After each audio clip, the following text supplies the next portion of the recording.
I'm excited. I'm a teacher. I love my job. Teaching, yeah. Wait. But let me tell you where first. Let me tell you where. I teach inmates at the local jails in California. Yeah. I'm a life skills coach. So as a life skills coach who teaches inmates, I teach substance alcohol abuse, domestic violence, parenting, anger management. Everything that they need to start rehabilitation now, you know. So they can go back into the world and at least, you know, we'll try to help them be successful. But it's hard working in a jail with a bunch of male inmates, you know, because I'm cute and every day is like a weird adventure almost because the inmates, you know, when you're cute, they don't care. They say what they want to say to you. Now I wear something very similar to this at work. I call it a butt curtain. And what it does is it hides my booty from everybody who's trying to look, especially the students. So one day I'm sitting at my desk at work, and I'm grading some papers, and my class had already left, and I took this off because I'm in my classroom by myself. This guy walks in, inmate from nowhere, opens up my classroom door, walks in and goes, knock, knock, knock. I said, did you just say knock, knock, knock? He goes, I sure did. Knock, knock, knock. I didn't know what to say. I was like, who's there? He goes, Jamal Westcott. I said, Jamal Westcott, who? And he goes, Jamal Westcott, who roams all the way over here for 15 minutes from Tower 1 just to see what Miss C look like. Because everybody keep talking about how fine she is, how cute she is, how smart she is, how funny she is. And I had to come all the way over here and see for myself. Now, what they have in the classroom is a panic button. My hand was touching that fucking button. I was so close. So I stood up and I said, hey, listen, you can go to the hole for roaming over here. He was like, I'll go to the hole for you, Miss C. What you need? What you want? So I said, rather than kick you out my class and press this button and have them come get you out, I'll try to help you. I said, what classes do you need? He said, shit, whatever class you teaching is the one that I need. So I'm standing up at this point and he just starts staring. I got no butt curtain on. I'm naked right now, apparently. I kid you not, he goes, oh, yeah. They ain't even tell me you had all that, damn. You know what, Miss C, I don't even want to be disrespectfulness to you or nothing like that, so I don't want to be disrespectfulness, so I'm going to go ahead and just leave because I wasn't even prepared for that right there. Dang. I'm going to get out of here, Miss C, but I'm going to be back, though. So he leaves, and when he goes out the classroom, all I hear is him yell in the hallway, why ain't nobody tell me Miss C she was packing like that? Then I hear a deputy go, you ain't asked me. I'd have been told you if you'd asked me. Why you think I work this floor? I don't give a shit about y'all.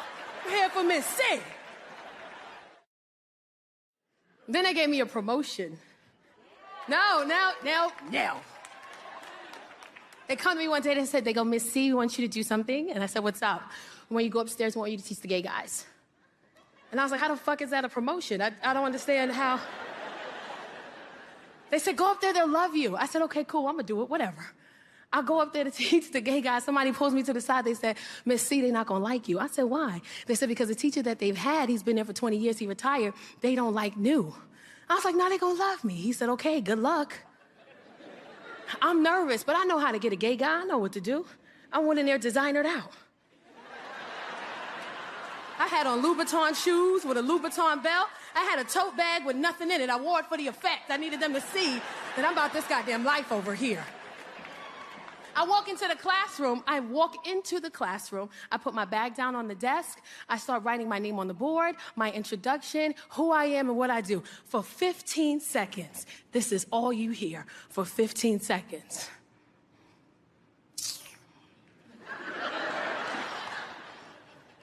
Yes. Yes, bitch. Yes. Yes, my teacher slays, bitch. But the ringleader, his name was Tracy. Tracy didn't like me.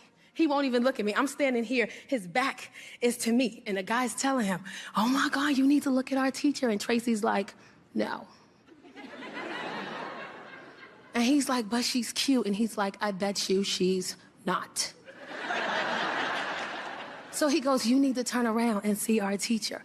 He goes, I don't want to. He goes, bitch, she got on Louis.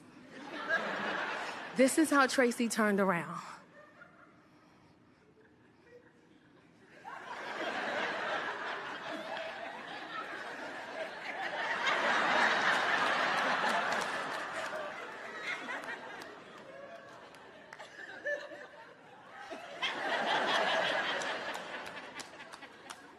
Mind you, Tracy balls.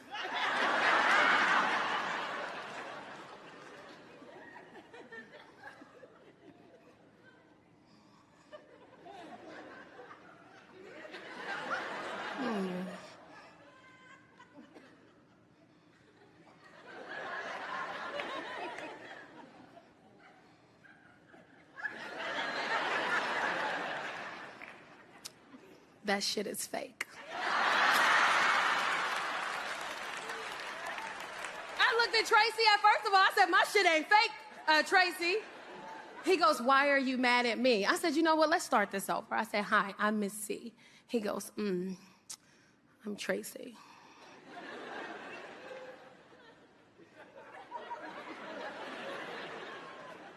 Why y'all do that? If you a man in here and you gay, calm down.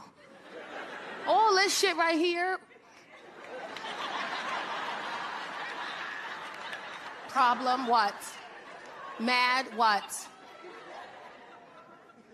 So I said, Tracy, I like you. He goes, you do? I said, yeah, I think you're really, you know, we got off on the wrong foot, but I like them shoes you made. He goes, oh, these old things? I said, yes, those old. You put a little shoestring in there, I'll see what you're doing. He goes, you like these? I said, yes, I love those. You put a little bottle cap on the bottom so you can make... He could get the click, click, click, click, click, click, click, click, click, click, click, click, click, click. I was cool with Tracy until Tracy tried to check me one day. I walk into the classroom, start class. He gonna come up to me and go, Miss C, no. I said, well, what's wrong with what I got on? He goes, those jeans, no. I said, what's wrong with my jeans? He said, you wore those already. I said, I washed these too. I can wear them as many times as I want to. He said, no, you're a diva. Divas don't do that. We don't wear the same thing twice. I'm checking you. I turned into Tracy. I was like, really? You checking? Who you?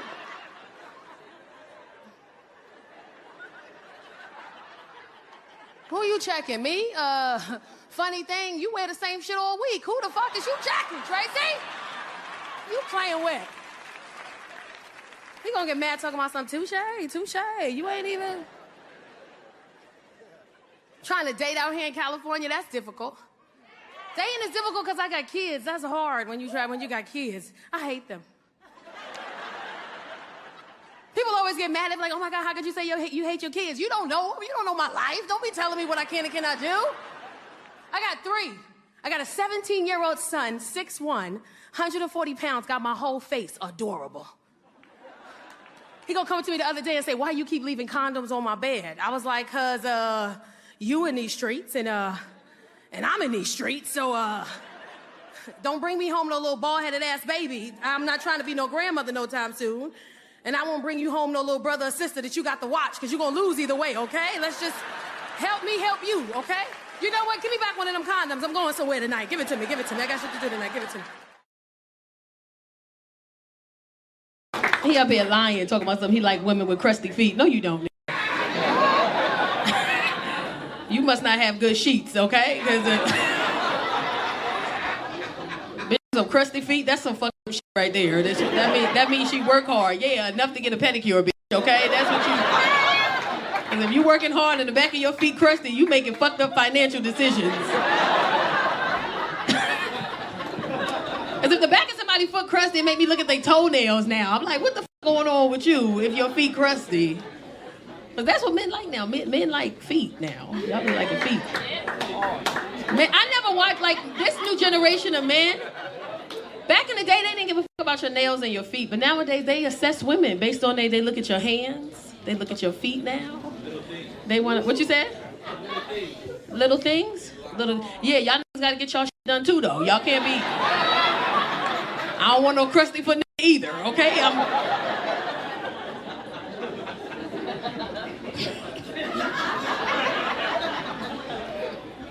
why I was dating a dude. I stopped dating him because we went somewhere and we went to like a pool and he didn't want to take his socks off.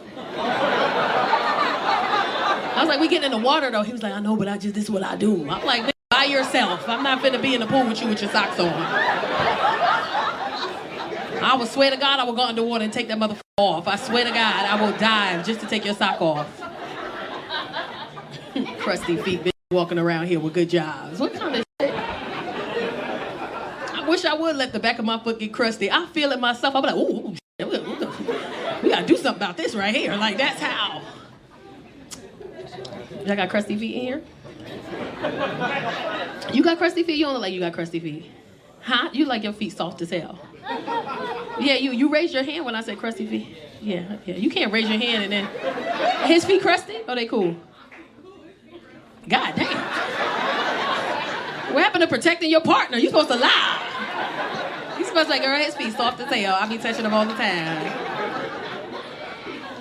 Because I think men should get pedicures too. I don't see nothing wrong with a man getting a pedicure and a manicure. It's okay. Get it. Do your thing. It's okay. Go with me. Like, get it. Because there are men in here who've never had their feet done. Oh, damn. You said yes like you know one. Just... How many men in here get pedicures? Raise your hand. Okay, damn, okay. You raised that too fast. I'm a little nervous with you. How many men get yes! I mean, like, sometimes, you know what I'm saying? Like, I get a pedicure, like, you know what I'm saying? Like, he raised his hand, so like, he couldn't wait for me to ask that question. He was like, oh, if they bring up men with pedicures tonight, that's my night to shine. Me.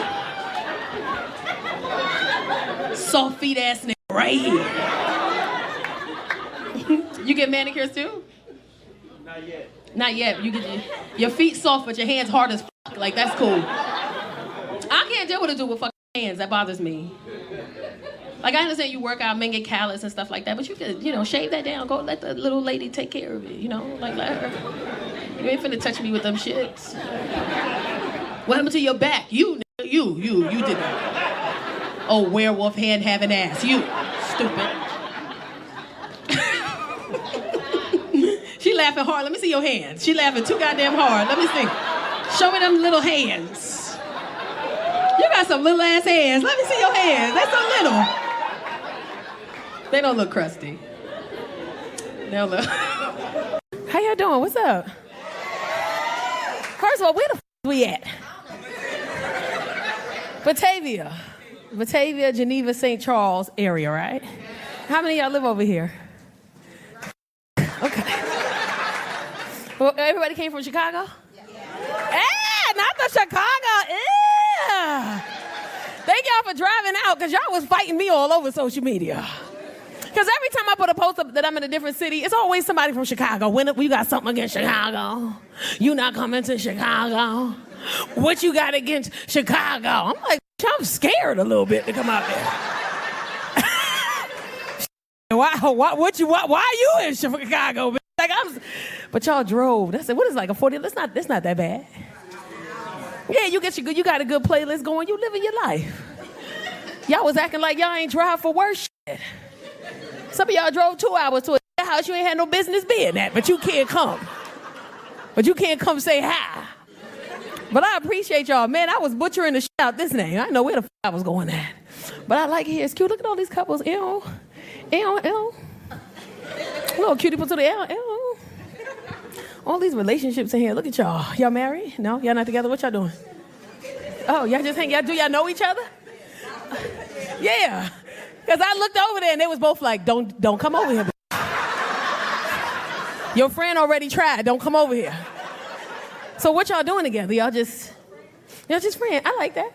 Y'all came out and hung out? Okay, y'all hunching?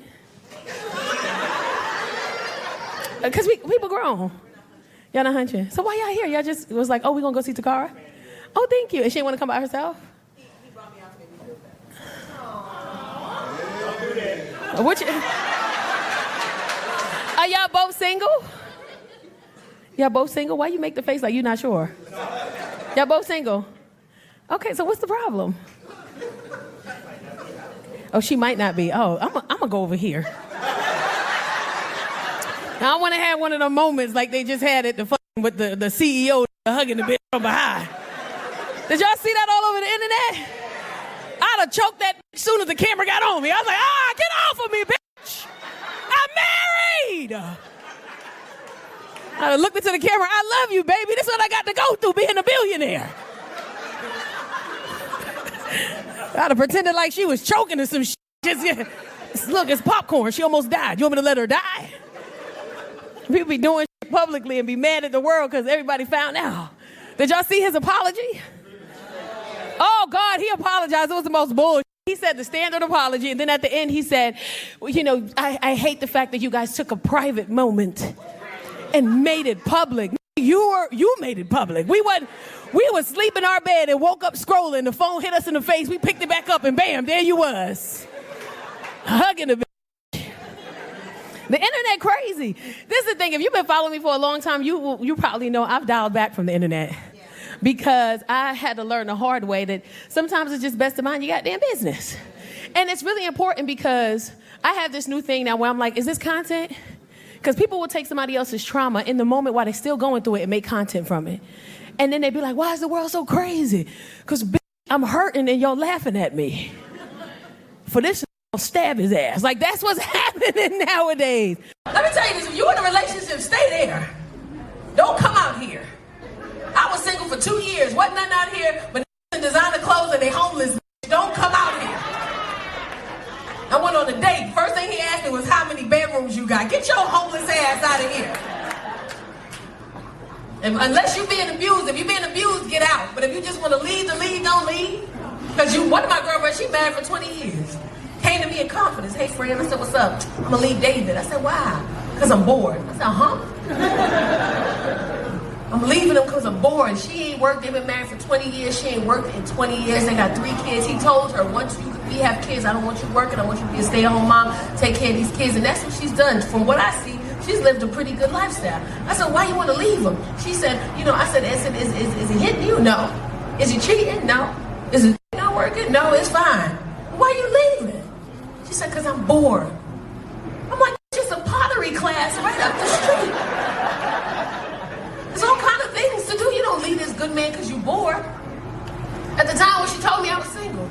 So every few weeks I checked in. Hey friend, what's up? How you doing? I'm good. How's David doing? Girl, I'm still gonna leave. I'm bored. I ain't told him yet. All right.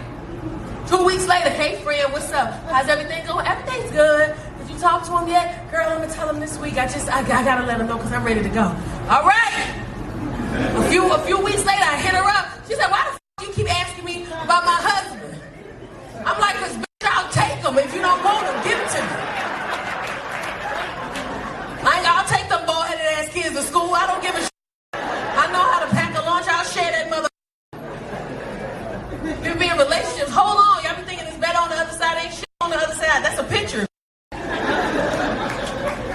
Stay where you at. People always ask me when I'm back in the relationship, they always say, what were some of the fun things you enjoy doing? Let me tell you this. Women who've been single for a long time, that's dangerous. I know some women in here, they be like, I've been single for 10 years and I'm happy. Lies.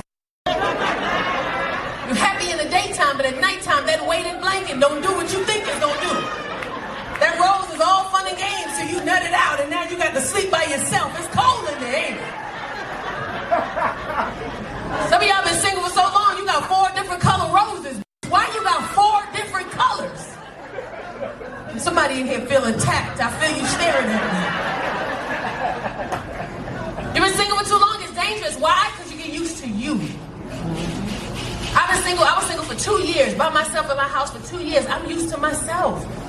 Now here come a man want to come into your life and you have a hard time letting him in because you're used to being by yourself.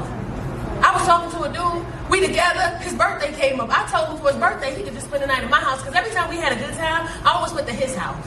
I didn't want nobody in my space. But it's his birthday, his job is an hour from his house, about 15 minutes from mine. So I said, you know what, for your birthday, I'm gonna take you out, I'm gonna do all the things you like, and then you get to stay at my house for the night because it's just closer to your job. He said, cool. I forgot I said that. His birthday come, he drives to my house, we switch cars, I let him get in the passenger seat, I treat him like a little, passenger prince. I drive him to dinner, buy him the gifts that he wants, had dinner, had a great time. We get back to my house at about 8 p.m. because he got to be working 3:30, so we went to dinner at 6. We get to my house at 8 p.m. I get out my car thinking he's going to get his car, and I get to my doorstep, this motherfucker behind me. With his little spinning the night bag. Men be having spinning the night bags. Don't be in there with a toothbrush and a PlayStation, but they be having the bag. You ever went on vacation with your dude and he just got all kinds of toiletries? You're like, where the fuck you buy this from? He's standing there. I said, hey man, where you going? He's like, I'm coming in the house. I said, why are you doing that? He said, because you told me I could spend the night at your house for my birthday. I was like, I said that? He's like, yeah, babe, you said that. So he showed me the text. I said it. I said, oh, okay, you know what? It must have slipped my mind. I got to play it off. Come on in. He'd been there before me. He never really spent the night because I always had fun time at his house. He get inside. He like, I'm going to put my bag in the bedroom. I said, well, no, just walk it into the bedroom and put it in the closet. He said, okay. I'm sitting in the kitchen drinking some juice because I got to prepare myself for the fact that this man going to be in my space. And that's okay because I invited him here and I got to remind myself that I want him here. I want him here. He come into the kitchen. He like, what you doing in here? I'm like, drinking juice? I'm going to go ahead and get me some juice. I'm like, go ahead. And I'm watching him. I'm like, where the fuck is you going? He walk into my fridge. He open the fridge. I'm like, hey man, what you doing in there? He's like, I'm about to get me some juice. I'm like, you ain't bring your own juice? You just gonna drink them all my? Because men don't drink a cup of juice. They drink cups of juice. And because I was living by myself at the time, my juice is calculated. You done drank my Sunday, Monday, and Tuesday, mother. Now I'm on Amazon Fresh ordering new juice. I got the new Ninja Margarita machine. Yeah. So now it's about 8:15 and I said, hey, you want to have a margarita? He said, sure. So we drinking margaritas. We sitting on the edge of my bed. We watching Pop the Balloon. That's wow. The people on there be so unrealistic with their expectations. And it's so fucked up because you can walk out and you be full of confidence. You walk out, it be like pop, pop, pop, pop, pop, pop. You ever see it in their face? They be like, that shit is dramatic. We fall asleep on the edge of the bed. We sleep by 9:45. He got to get up at 3:30 to start getting ready for work. I wake up in the middle of the night. I forgot he there. I look over and guess what? He there. Just sleeping, smiling in his sleep. Women, there's two things that happen when we see you and you smiling in your sleep. One is we look at you and we go, "Aw, I love him." And the other one, we start thinking of the shit that you did. We be looking at you like, I should punch him in his face. But punch him real hard and go to sleep on your end so he don't know. I leave him, I let him sleep. He wake up at 3:30. He said, I'm gonna give him a kiss on my forehead, so I'm gonna get in the shower. I said, go ahead. He get in the shower. I'm cool with him in the shower. It bothered me a little bit because I got 2 other bathrooms, but I shut the fuck up, okay? He in my shower, okay. I got pissed off when I started smelling my soap. I wasn't even mad that you used my soap. I'm mad that you used the wrong soap because it's 3:30 in the morning. Why the fuck are you using my Bath and Body eucalyptus spearmint soap? That's a nighttime soap. You're going to be tired at work. That's for relaxation, stupid. Then I start seeing steam come from under the door. I'm like, I know this motherfucker not using my hot water. I don't say right? Fine, whatever. I go into the kitchen, I start packing lunch. I'm a lunch packer. I take pride in packing a motherfucking lunch. There's something about a man going to work and opening up a lunch box full of shit that you pack. It just do it for me. I can't speak for every woman. I pack lunch. We went out to eat for his birthday, but I had made something the day before, and he was like, I like that. Can you save me some? So I said, cool. So while he in the shower, I'm packing his lunch, listening to some music. I'm buttering a croissant on the pan in the stove, just so you can have a little something to eat on the way, because I'm not about to make no whole breakfast. You drink my juice, you mother. I like apples. I had 1 apple sitting in my fruit dish. 1 apple, I like apples. He come out, I pack his lunch. And for the women who in here be like, let me tell you something. I pack lunches It's something about a man sitting in the break room and his friend is like, I'm gonna eat some pizza. What you got? I got ribs, yellow rice, cheddar broccoli. It's something about that lunch. And one lady was like, well, what about his work wife? Let me tell you something. When you pack a man lunch, ain't no work wife. You know why? Because the women at work ain't stupid. They looking at that man like, if a woman got up, whether it was last night or this morning, and packed your bald-headed ass some lunch to take to work, that means if she find out you got a work wife, she don't give a she gonna come here and beat my ass. I don't want no problems with no woman who packing lunch. They don't play about their man. Pack his lunch, he comes out, he give me a kiss, he said, I'm running late, thank you so much, and he goes to the door. I hug him at the door, he get in his car. I turn back around, my apple gone. That's it, I'm pissed off. I call him, I say, hey, mother. He said, what's up? I said, you ate my goddamn apple? He said, why are you yelling at me? I grabbed the apple on my way out when I took the trash. I said, huh? He said, I took the trash out. I said, oh, okay. He said, you calling me? Is there something else that you wanted? I was like, I just wanted to tell you that when you come back, I'm going to have more apples for you when you get back. You take me in the trash. What the grass needs to be if you want to.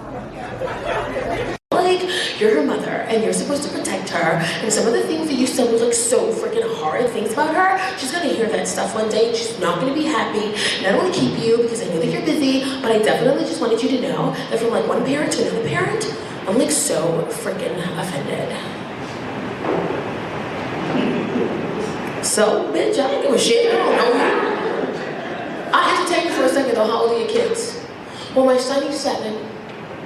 My daughter, she's 49 months. I'm like, miss, how fucking old is she? I don't have no fingers to count no goddamn 49 months. I hate new parents that get on my nerves. My son, Tyler's 198 months. I'm like, it's not like you're 45. How fucking old is this kid? I told her she wasn't a real parent. She got pissed. I said, you're not a real parent yet. She goes, excuse me? I said, you're not a real parent yet. She goes, what does that even mean? I said, you still like your kids, like you're not a real parent. You believe in them still, you're not real yet. I said, when you talk to your kids, do you use a hand? She goes, excuse me? It doesn't matter what ethnicity, what race, your financial background is. When you have teenagers, when you talk to them, use a fucking hand. I said, do you use a hand? She goes, excuse me? I said, when you talk to your kids, do you do this? Do you do this? Do you do this? Do you do this? Do you do this? I said, when you talk to your kids, do you get closer and closer and louder as you're talking to them? Do you do that? She goes, I didn't even know what that means. I said, because you're not a fucking parent. We got some new parents in here, they're confused. Look at them. This is the hand you have when you stand eye to eye, toe to toe, with a kid in the house and you pay the goddamn bills, asking them, who the fuck are you talking to right now? If you don't do that, you're not a real parent yet. You're not a real parent until you Google jail time. Like, I'm ready to go to jail. Take me in. You know I don't care, that girl, I don't care. You're not a real parent until you pull into your driveway and eat food in the car and don't share with nobody else in the house. That is quality. Your kid will call you and ask you where you at. You lying. I said I'm on my way. You stuffing chicken nuggets and french fries in your mouth. Because there's food in the house, right? There's food in the goddamn house. I'm a parent. I'm real. I will pull into my garage. I will close my garage door. Car still running. Carbon monoxide all in the air. I would rather die than share my Chick-fil-A nuggets and lemonade and Polynesian sauce with anybody in this house. She's 14, she got attitude for anything. Anything I ask her, she got attitude. Anybody here with teenage daughters already know, no matter what question you ask them, all the answers start the exact same. Any question you ask them, the answers start the same.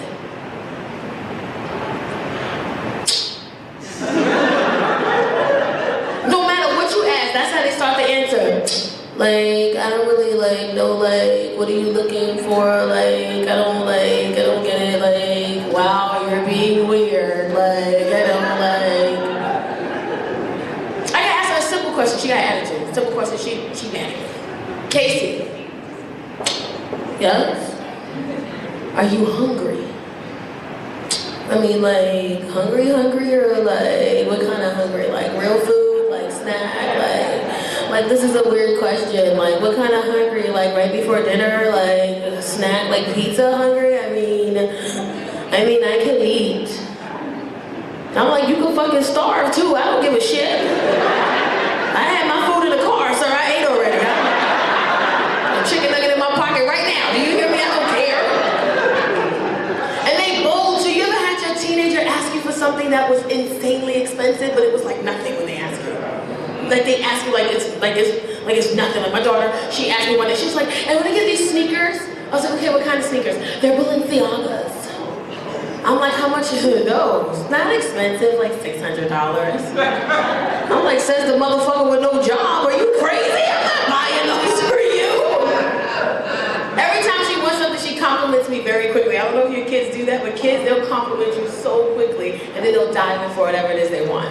She compliments me. It's a swift, quick compliment, and then she, boom, goes in for it. This is Casey. "Hey, Mom, you're cute." Anyway, I was wondering, can we go to Victoria's Secret? My daughter's like 5'10", right? She plays basketball. I'm like, what you want from Victoria's Secret? Lotion, lip gloss? What the hell you want from there? She goes, "You're so funny." Anyway, I just want to get like some bras and stuff, because when I'm like changing and gym with my friends, they always have like these really cute little bras. They're so cute. They're like lace and stuff. They are so cute. And all my friends have them. They're not even that expensive. They're only like $35, $40. It's not even that bad. So if you just give me like 5 or 6 of those, I'm like, I'm not buying no Victoria's Secret bras. She goes, like, why not? I'm like, cause you don't have Victoria's Secret titties yet. Like, she's like, what does that even mean? It means sit your little Walmart titty ass down right here and take these 3 bras for $5. You know what I'm talking about. They all come on one hanger. It's a black one, a white one, and a beige one. You ain't getting no colors. Are you crazy? You better match those green panties to that white bra. I'm not buying you no colors. This is my daughter's hamper in her bedroom. This is her clothes. This is her hamper. This is where her clothes are. Hamper, clothes. My daughter plays basketball. I pay $100 3 times a week for her coach. That's over $1,200 a month I pay in basketball coach lessons. And you mean to tell me you can't make those fucking clothes into the goddamn basket? I don't care if you gotta dunk it, lay it up, alley-oop, and get it in, goddammit. She want a $40 bra. Is she crazy? But I already know what it is. I know. She think her titties is better than my titties. She do. Y'all laughing. I'm walking around here with a bra on from Marshalls that costs $8.99, and the wire is stabbing me in the heart right now. I'm getting stabbed right now. Ladies know when that wire starts to come out, oh my God. You can feel it coming out and you push it back down and it slide back up and you push it down and it's sliding up. It's like 5 women with a clap, but they get stabbed right here by the wire right here. That shit hurts. You would pull the wire out in public and say, fuck it. You'll be at work or wherever you are and you will get stabbed in the heart. I got time for that shit. You pull that wire out, pull it out in public. It's liberating. It's almost as good as taking a bra off yourself. You know, you get off work, I don't even wait till I get home. I pop that shit off in the car. I'll be in the car, just pop, pop, pop. Some of y'all lucky, y'all got 1 clip. I got like 8 clips back here. You know how unsexy that is to have to help somebody take your bra off? They be like, yeah, we sexy. I'm like, get off me, do my goddamn self. I'm trying to get into so many goddamn things back here. I had one guy count, he was like, 1, 2, 3, 4, 5, 6, like 8 back here, 7, 8. It's a liberating feeling when you take your bra off. All that day all work is hot and sweaty, you take your bra off, your titties just fall, they go like, woo! You've been in here all day. But when you pull that one bra wire out, it's a liberating feeling. It's a beautiful feeling.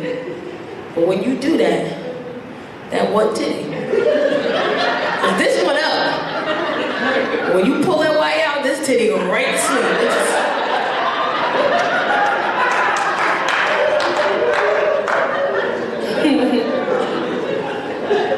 They got a 5-year-old, she my favorite. Yeah, she 5, I fucked her mom. She a Vegas baby. Yeah, she what happens in Vegas is turning 6 on Wednesday. That's Chrissy right there. I love her though, she just honest, like she honest as shit. You ever had a little kid call you ugly? You ugly. If a little kid call you ugly, like that's, they telling the truth. They don't know how to lie. If a little kid call you ugly, you are ugly. You gotta just take your beard and shut the fuck up and take it to the face if a little kid calls you ugly. My dad loved my daughter though. My dad is like, let me tell you the story, right? My dad is like the dopest. My best friend is here, his name's Raheem. He got to hang out with my dad again today. My dad is fucking crazy. So shout out to Ancestry.com because they did this shit. I'm at a show in Bridgeport, Connecticut. I'm at the Stress Factory in Bridgeport, Connecticut, right? And I'm taking like pictures. Like today, I'm gonna sit outside. I sell like t-shirts. I take pictures with every single person. I do not charge for pictures. We just take pictures. We talk. We have a good time. And there's this woman in this green jacket, and she's like really antsy, right? And she's like a Korean Asian. I don't know. Her eyes go like this, right? She's standing there, right? Shut up. And she's got on this beautiful jacket, but I'm always really cautious of people when I'm out because a lot of times I'm by myself and I have to be careful because people are crazy. So she comes up to me and she finally steps up on the stage and she goes, "You're my family." And I said, "No, ma'am, I'm not. I don't know how many drinks you had, but you are Asian Korean and your eyes go like this, and I am not." And she goes, "No, we're family. My name is Jessie. I messaged you on Ancestry.com. We're first cousins." And I said, "Holy shit, you didn't look Asian in the picture." Your eyes didn't do that in the picture. How did you do that? And she goes, "Well, it's me." And I said, "Okay." And then she starts crying. And she goes, "You're the first blood relative I've ever met in my life." She's full on tear, right? I'm trying to be empathetic, but I got another show, right? I'm like, who is this? Somebody come here, right? So her husband comes out of nowhere. He says, "I apologize. This is my wife, Jessie. She was given up for adoption in Korea at 2.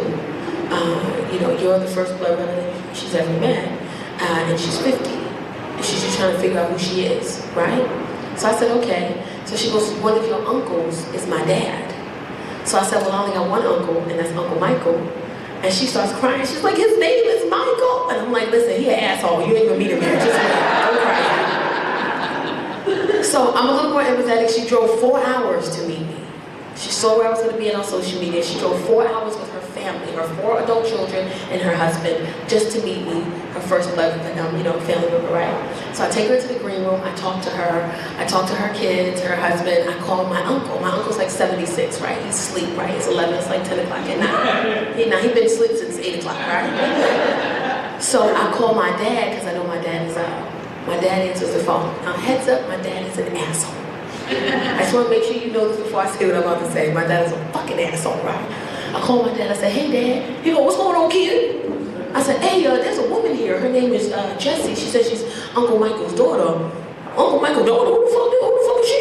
I said, so she said she's Uncle Michael's daughter. He said, "Well, where's she from?" I said, "She's from Korea, Dad." "Korea?" I said, "Yeah." "Did you know your uncle was in the service?" I said, "I did not know Uncle Michael was in the service." He said, "Yeah, he was in the service. He was running through them bitches back in Korea. I said, "Daddy, you on loudspeaker. Why you ain't telling me I was on the goddamn loudspeaker? I'm saying this shit in front of this goddamn girl. They gonna go hate these?" I said, "Don't do that shit. Don't do that." She said, "Sir, hello. I just wanted to know where I get my crazy from." My dad said, "Oh, you found a motherfucker what you did. That's exactly what you did." They talked for a little bit, found out that my uncle had her, and at 2 years old, my uncle had to come back to the States, and her mom gave her up for adoption because she couldn't take care of her, right? Fine. Very next morning, my uncle calls me. He said, "Hey, kid." I said, "Hey, Uncle Michael." He said, "Who the fuck looking for me?" I said, "There's a woman, her name is Jessie, per Ancestry.com, per DNA, per, you know, chromosomes or whatever it is, you know, you are her dad." And he's like, "Oh my God, I'm a father. Oh shit, where's she from?" I said, "She's from Korea." "Korea?" I said, "Yeah." "Did you know I was in the service back in the day?" I said, "Daddy did tell me that you were in the service back in the day." "Did he tell you I was running through them bitches back in the day in Korea?" Did he tell you that shit right there? I said, "He did. He told me that." "How old is she?" I said, "She's 50. shit, that makes sense, that makes sense. She cute? I said, she's beautiful. Well, that's my kid then. Shit. I said, Uncle Michael, I'm gonna give her your number. Don't you be giving that motherfucker my number? I know I asked her to give her my number. I said, I have to give her your number. I'm 76 years old, I don't wanna beat no motherfucker, I don't know nobody. I said, Uncle Michael, this is life-changing for her. You know, you're her dad, she wants to meet you, she's 50, this is life-changing for her. Shit, she don't wanna go no child support, I ain't gonna go do money. I said, she's 50, motherfucker, like she don't want nothing from you. So she said, well, then give her my goddamn number. Shit, go and give it to her then. So I met her on Friday. She talked to her dad for the first time in her life on Saturday. Then on Sunday, they met up in Manhattan and hung out for 8 hours. He texted me the whole time. He was like, this motherfucker keep crying. Every time I say this motherfucker keep crying and shit.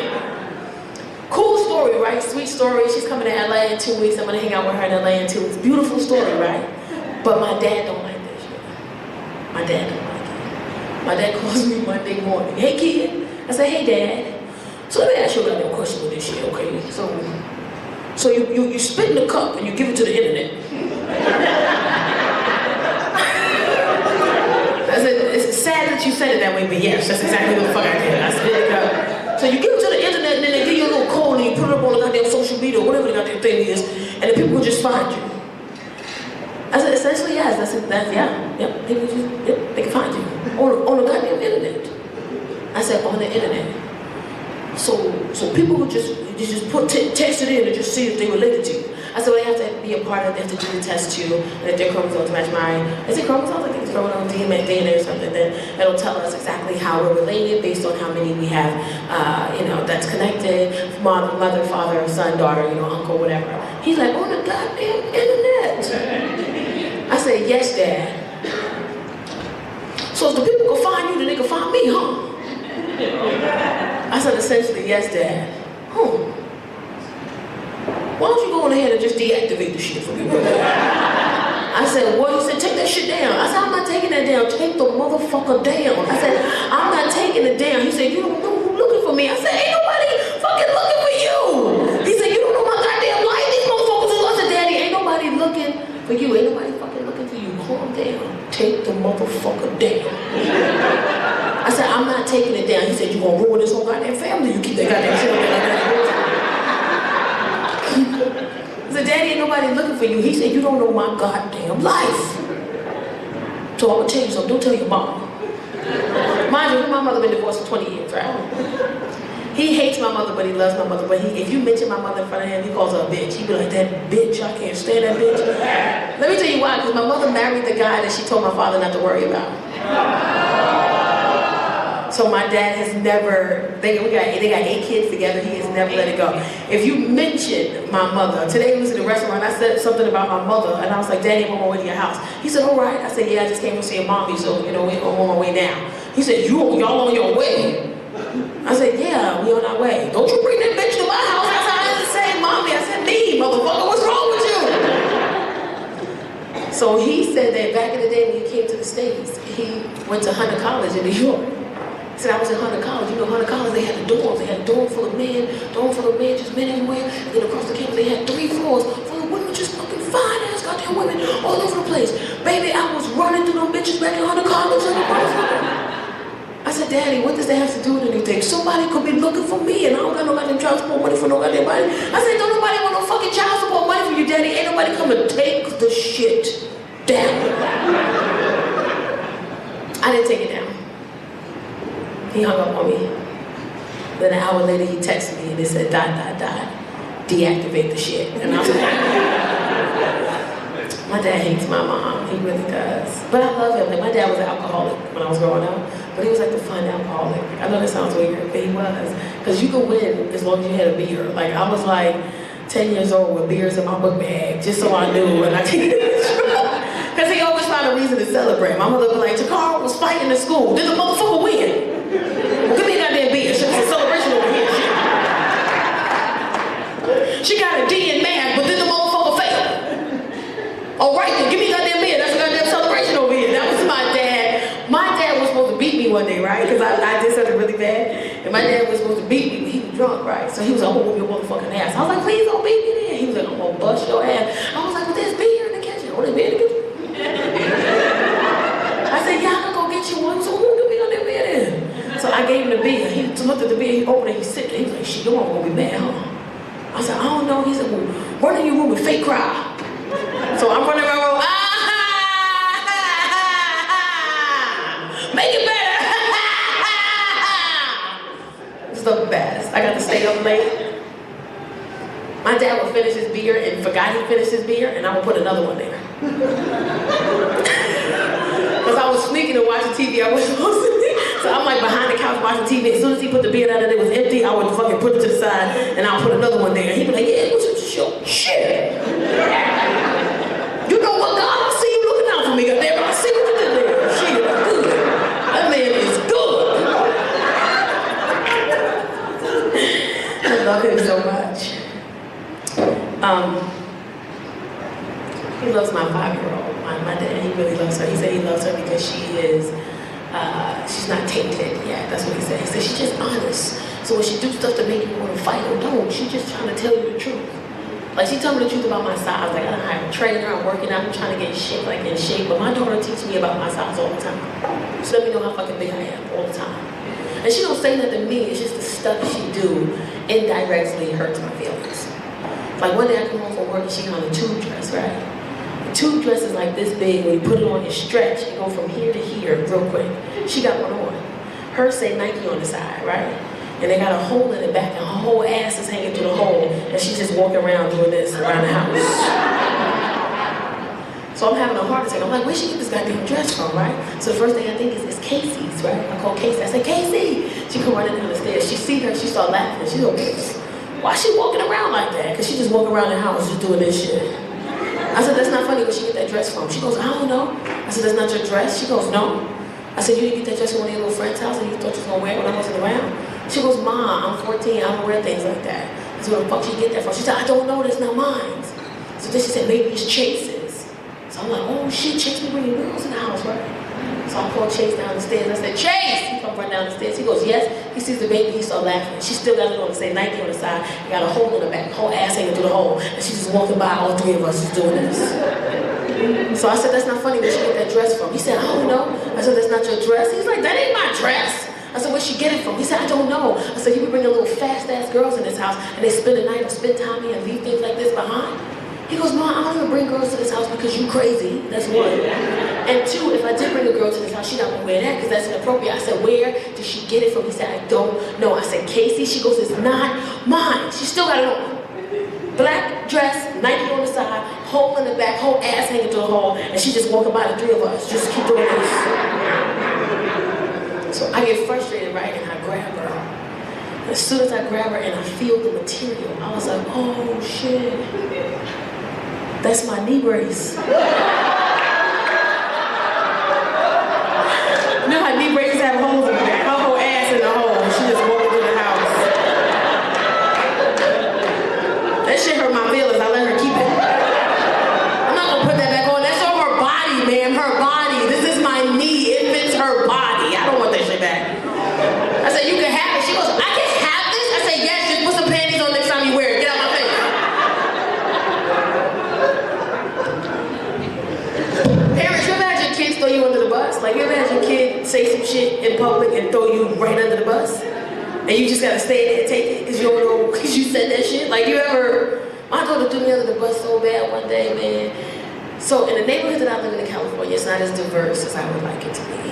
And kindergarten, first and second grade, my daughter's the only brown girl.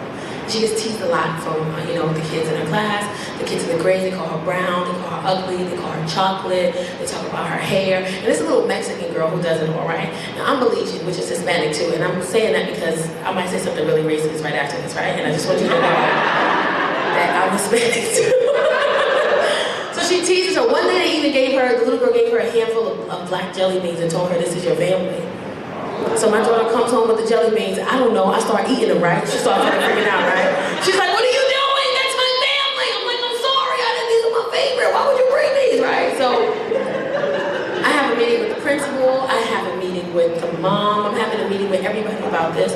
The mom comes in and talks to the mom. The mom's really like nonchalant. And for the record, I'm a teacher. I taught in New York for years, and then I moved to California, and I taught with the sheriff's department for a long time, and then I, stayed up, just kind of picked up, and I had to let it go. Just to say I know the educational system. I know the education system very well.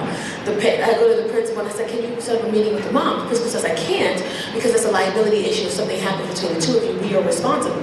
I said, something will happen between the two of us, so you help me. I'm gonna find a bitch by myself, So she finds the mom, we finally have a meeting. The mom, she's like this little Mexican woman, right? So they invite everybody in the house, right? Everybody in the house come to this meeting. It's like a one-bedroom apartment. It's like 40 fucking people here, right? Everybody here, right?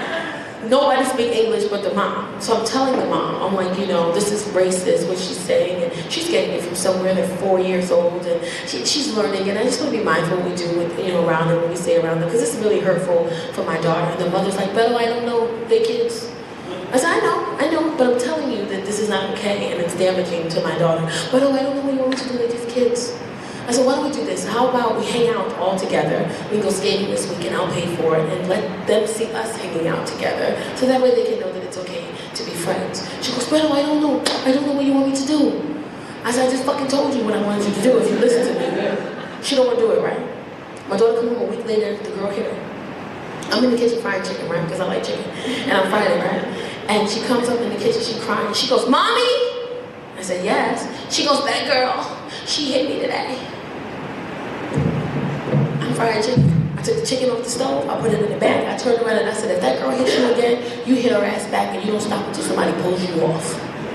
I said, if she hits you again, I'm tired of people hitting you. I done talked to the principal, I done wrote my letters, I done sent my emails, I documented everything, and it's time for you to defend yourself, because I can't hit the bitch. You have to fight back. Defend yourself. I said, if she hits you again, you hit her ass back and you don't stop until somebody pulls you off. I said, if she hits you again, you hit her ass back and you don't stop until somebody pulls you off. I said, if she hits you again. Chrissy didn't hear the if at all. And I should have known from the first time I said it. I said, if that girl hits you again, you hit her ass back and you don't stop until somebody pulls you off. She goes, I could hit her. I should have known right there. I didn't. I'm not paying attention, right? She come down from school the next morning. She a whole different kid. She off. She got her pajama shirt on with her jeans, her book bag open, shit falling out, jacket on upside down, 2 different sneakers on. She excited though. She's standing at the front door singing, I love school, school's my favorite. I love school, school's my favorite. 1 + 1 = 2.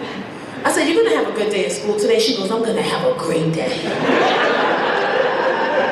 I said, you want breakfast? She goes, yeah, I'll take some Frosted Flakes. I take her into the kitchen and put the Frosted Flakes in the bowl. I turn around to the fridge, get the milk out the fridge, turn back around to the bowl. Frosted Flakes gone. She ate those shits dry. You know how hard Frosted Flakes is? She tore them. I'm looking for her. She back at the door singing, I love school, school's my favorite. I love school, school's my favorite. 1 + 1 = 2.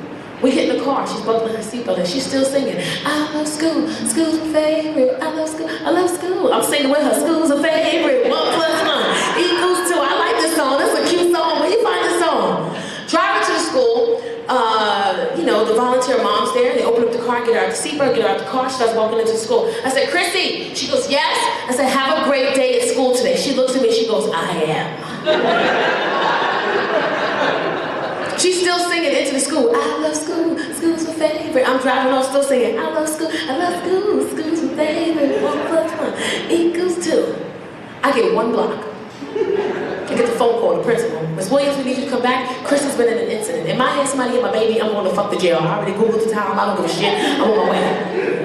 I get out the car, I walk to the playground. There's a little girl, little Hispanic girl, little Mexican girl. She's on the ground crying, unconsolably. The teachers, parents, students, assistant principal, they're around her trying to console her. She's having a whole fit. I don't give a fuck about her. Where's my kid? My kid is to the left on the wall by herself. I love school, school's my favorite. I love school, school's my favorite. 1 + 1 = 2. I walk over to my daughter, the whole crowd shifts and they're following me now. I'm walking her, I'm like, Chrissy, what you doing? Oh, what are you now? What?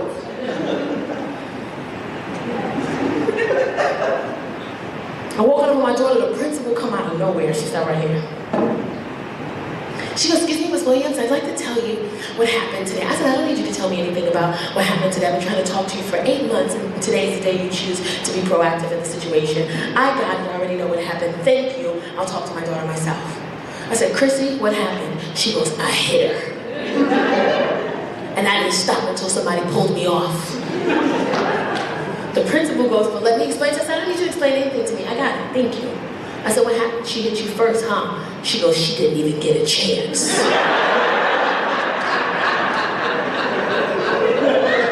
Okay, I said, she said something mean to you, right? She goes, not out of those lips. All right, give me 1 second. She threw something at you today, right? She goes, Mommy, she didn't even see me coming.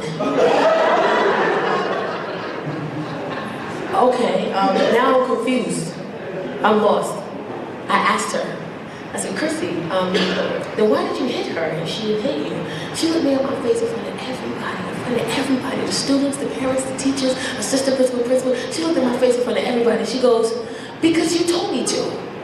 I said, no, I didn't. She goes, yes, you did. I said, no, I didn't. I didn't tell her to do that shit. I didn't tell you to hit nobody. No, I didn't. I didn't tell her. She goes, yes, you did. I said, no, I didn't. No, I did not tell her to hit anybody. I did not tell her that. I did not tell you that. She goes, yes, you did. And then I called her a fibber. I said, you are lying right now. You are being a fibber right now. And she went the fuck off. She went off. I said, you are being a fibber. She goes, no, I'm not. I'm not even lying. I'm not lying. I'm telling the truth. I came home yesterday from school. You were so angry because I said, Mommy, that girl, she hit me. You got so mad. You was frying chicken in the kitchen. You was frying chicken. You took the chicken off the hot stove and you put it in the back. You turned around and you looked at me and you said, I'm sick and tired of these Mexican motherfuckers fucking with my baby. These taco eating, guacamole making, empanada loving, salsa making motherfuckers fucking with my baby. And when you go to school tomorrow, you hit her ass and you don't stop until somebody pulls you off. Remember?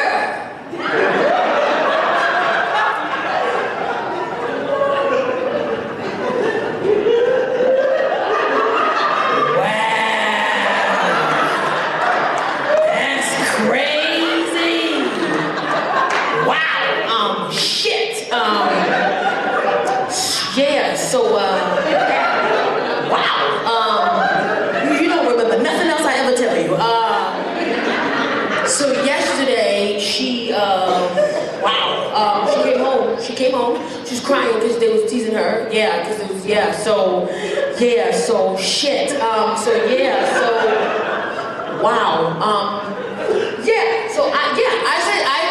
I was defending her. I said something, you know, because she was crying, and I was talking to her because, you know, she's my kid. I was just, you know, talking to her, and wow, why would you say that? So I gave you mad cookies. But you ever had your kid look at you with that don't let me down face? She gave me the face. She looked at me like with the mommy don't let me down face. And you know, sometimes as parents we just take it because we can handle it. I took it. I said, you know what? Shit, yeah, wow, I said it, yeah, fuck, yep, yeah, I said it, I said something like that, yep, I did, I didn't say all that, I wasn't like Mexican motherfuckers, I didn't say that part, she made that up herself, she wanted to try that herself, yeah, I wasn't like salsa eating, guacamole making, like she added that to that, I didn't say that part, yeah, but yeah, shit, yep, I said it, yep, shit, yeah, yep, me, yep. Principal's angry. She's fuming. She goes, Miss Williams, I'd like for you to get your daughter and I'd like for the both of you to leave. I said, excuse me? She said, I said I'd like for you to get your daughter and I'd like for the both of you to leave and I need to have a meeting with my staff and we need to discuss on even if we would like for Chris to continue her education at this academy. So I'm looking at her, she's looking at me, I'm looking at her, she's looking at me and she goes, I asked you to leave. I said, listen, you know, don't talk to me like that, you know. You already seen what my baby can do. You sure you want some of the mama bitch?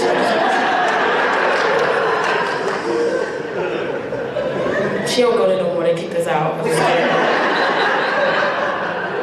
I didn't even know they had security. Security guard came out of nowhere. This big old black dude came out of nowhere. He's like, Miss, you gotta leave. I was like, first of all, I ain't going, hey!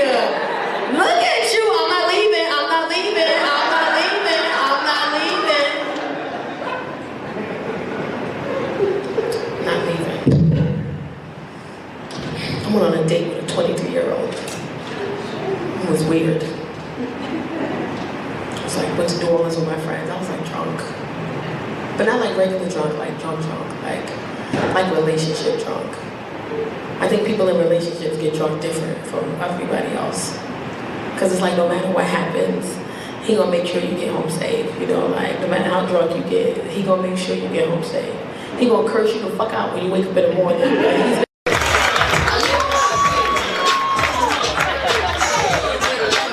Okay, you excited, sir? Hey, how you doing?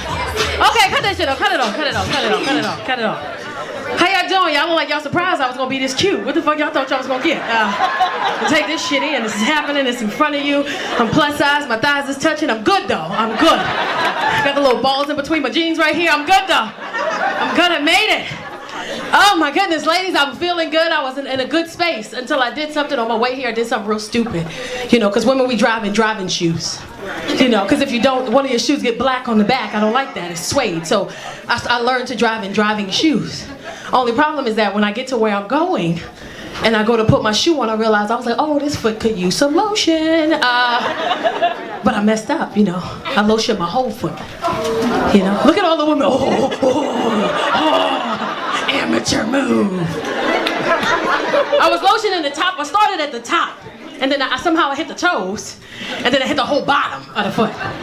You know, and I got that good lotion, you know, the Vaseline lotion with cocoa butter.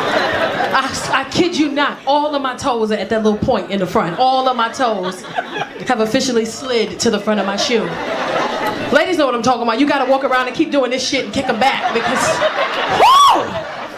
Like my baby toe is dead. Like I know it's dead right now. I'm excited to be here. I got a promotion at work. What? Yes.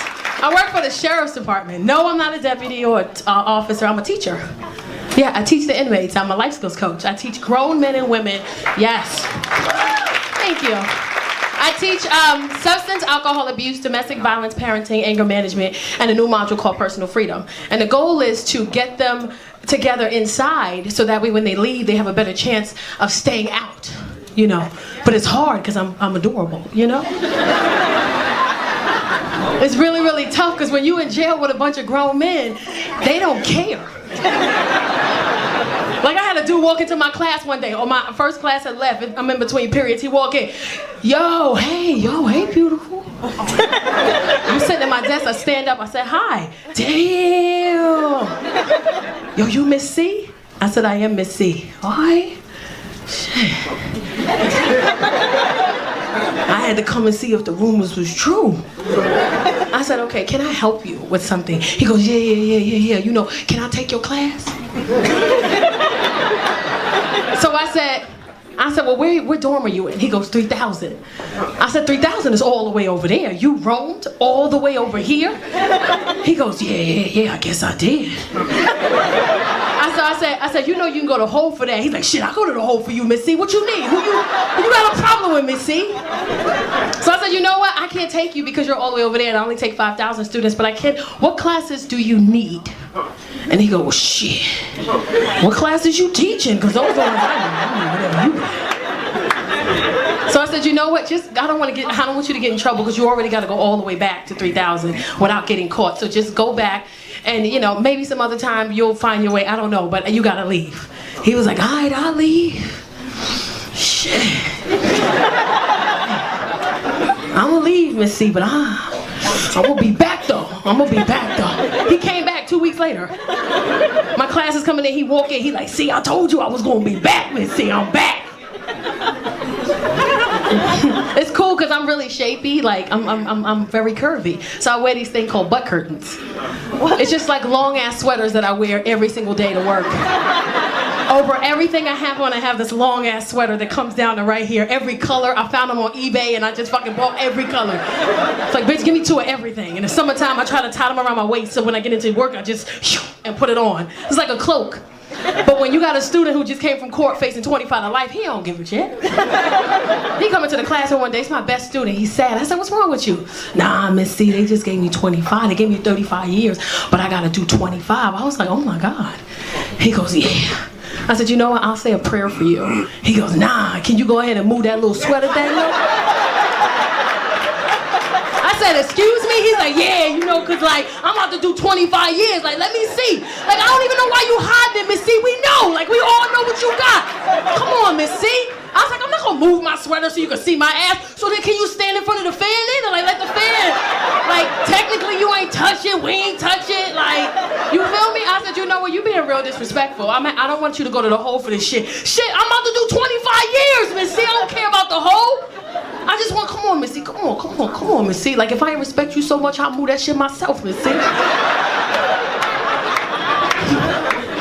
But when I first started working there, I didn't know the rules.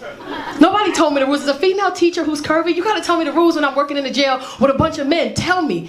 So when maybe the first 2 months I'm working there, I never had to erase the board because we never got that far. And there's no shade to nobody, we just didn't. We always spent, I have a lesson plan for the day. We always spent our entire time on that one lesson. Then the next day we moved forward. I never had to touch the board. It was always handouts and stuff. So one day we're doing really good in class. We're doing great. And we finished early. I'm like, wow, we actually finished like 30 minutes early. You know what? I'm gonna erase this and I'm gonna start the next lesson for tomorrow, and then we'll just stay ahead of the game. So I'm excited, they're excited. I'm like, yeah, you guys, this is great. So what we're gonna do now is I turn around and I start erasing the board. And at that very moment, I realized I fucked up.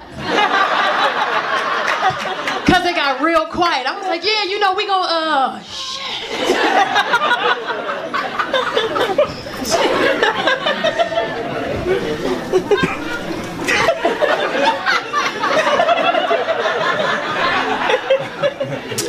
Hey guys. Yeah. Really appreciate it if you take your hands out your pants. Make me feel a lot better. You finished already. You leave. You get out of here. I remember once, because it's really segregated in the jails. Like because I'm from New York. When you're from New York, everybody just everybody in New York. Out here, it's like groups. It's really segregated. So when you're in jail, it's the Mexicans. I mean, not the Hispanics. And then it's the blacks. And then it's just fucking other. Like, it don't even matter. It's just other. And we were talking about parenting. And no, we're not. We were talking about domestic violence, and they were trying to say, when is it okay to hit a woman? I'm like, never. They always want to give me, but what if it's no? So if she took my Jordans and threw them in the tub and put bleach on them, I don't know. I'll think about that one right there. Which one were they though? That's what I need to know. I need to know which number. So they arguing, and when they started arguing, all the Hispanics tensed up. And then when the Hispanics tensed up, all the blacks in the class tensed up. I got nervous. I'm 2 months in. I dropped my marker on the floor. I bend down to pick it up. It get quiet. They arguing. They going at each other. Hey, F you, yo. What's up with this? Blah, blah, blah, blah, blah. I dropped my marker. I went to go pick it up. I heard one Hispanic go, yo, she dropped her marker, guys. Wait a minute. Everybody don't look. So I look up and all of them is like this. I was like, oh.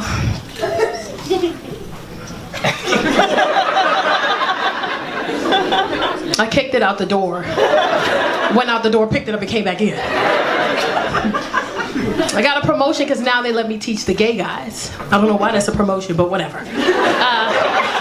But now I teach the gays. Now I have anything against gay. If you were in here and you gay, live your life. If you're a woman and you gay, live your life. If you're a man and you gay, live your life. I don't care. I ain't got nothing to do with, that's your shit. That's your business. But if you're a man and you gay, I just need you to do me one favor. One. Like, calm down. Like all of this.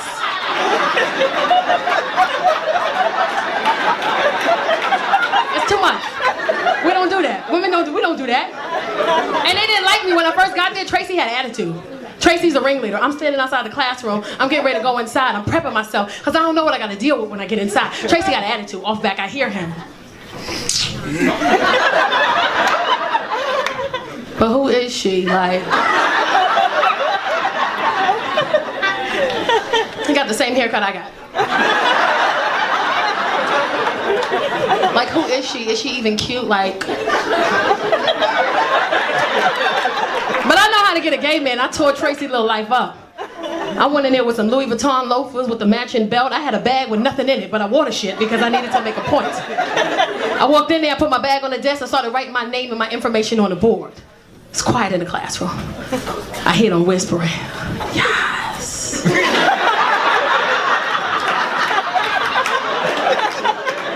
They telling Tracy, hey, bitch. turn around, bitch. Because Tracy not facing me. He got his back to me. Turn around, bitch. Yes. And Tracy's like this. The guy's like, Tracy, turn around, bitch. You got on Louis. Yes, Tracy. Turn around. Turn around. So here's Tracy's turnaround.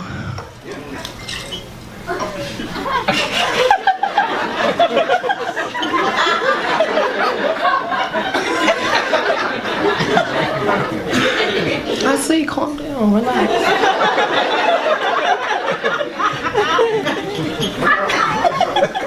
He stood up, he stand up and goes,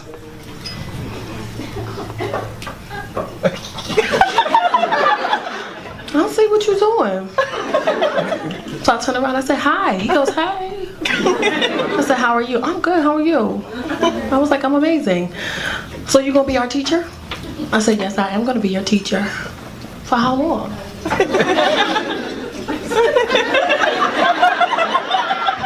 I said, for however long you'll have me.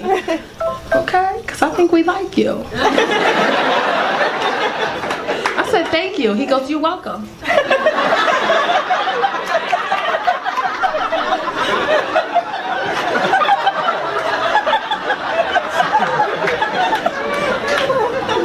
One day Tracy asked me to do my hair. He said, Miss C, can I do your hair? I said, how you gonna do my hair? Bitch, it's me. I said, well, of course you can do my hair. He said, ask the deputy if you can bring a little flat iron in here. Watch. I said, okay. So I told the deputy said you can bring the flat iron in one time. Mind you, I got curly hair. It's curly as fuck. I bring my flat iron in. When I tell y'all Tracy did my hair, oh my God. Tracy was flat ironing shit I didn't even know I had. Like he was catching hair. Like he was catching all this right here. He got all these little hairs on my arm.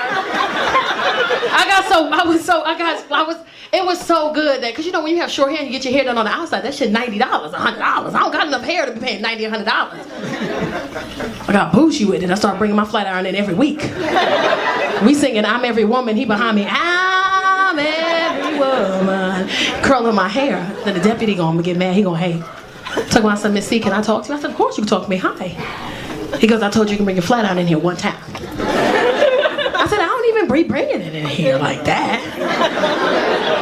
He said, your hair didn't look like that this morning. I said, oh. I said, okay. He said, if you bring your flat iron in here again, I'm gonna have to, write you up and it's gonna be considered contraband. I turned into Tracy. I was like, wow, really? You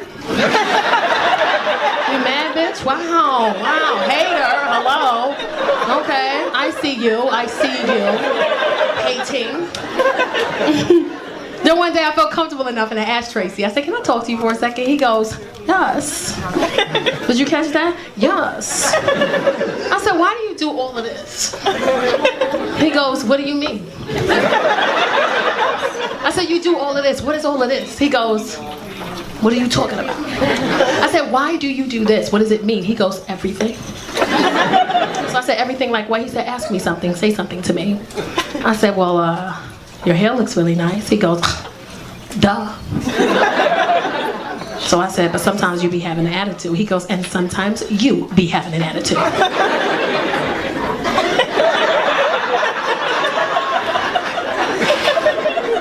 And one day he checked me, he tried to. I came to work and I had on some jeans. And he goes, Miss C, no.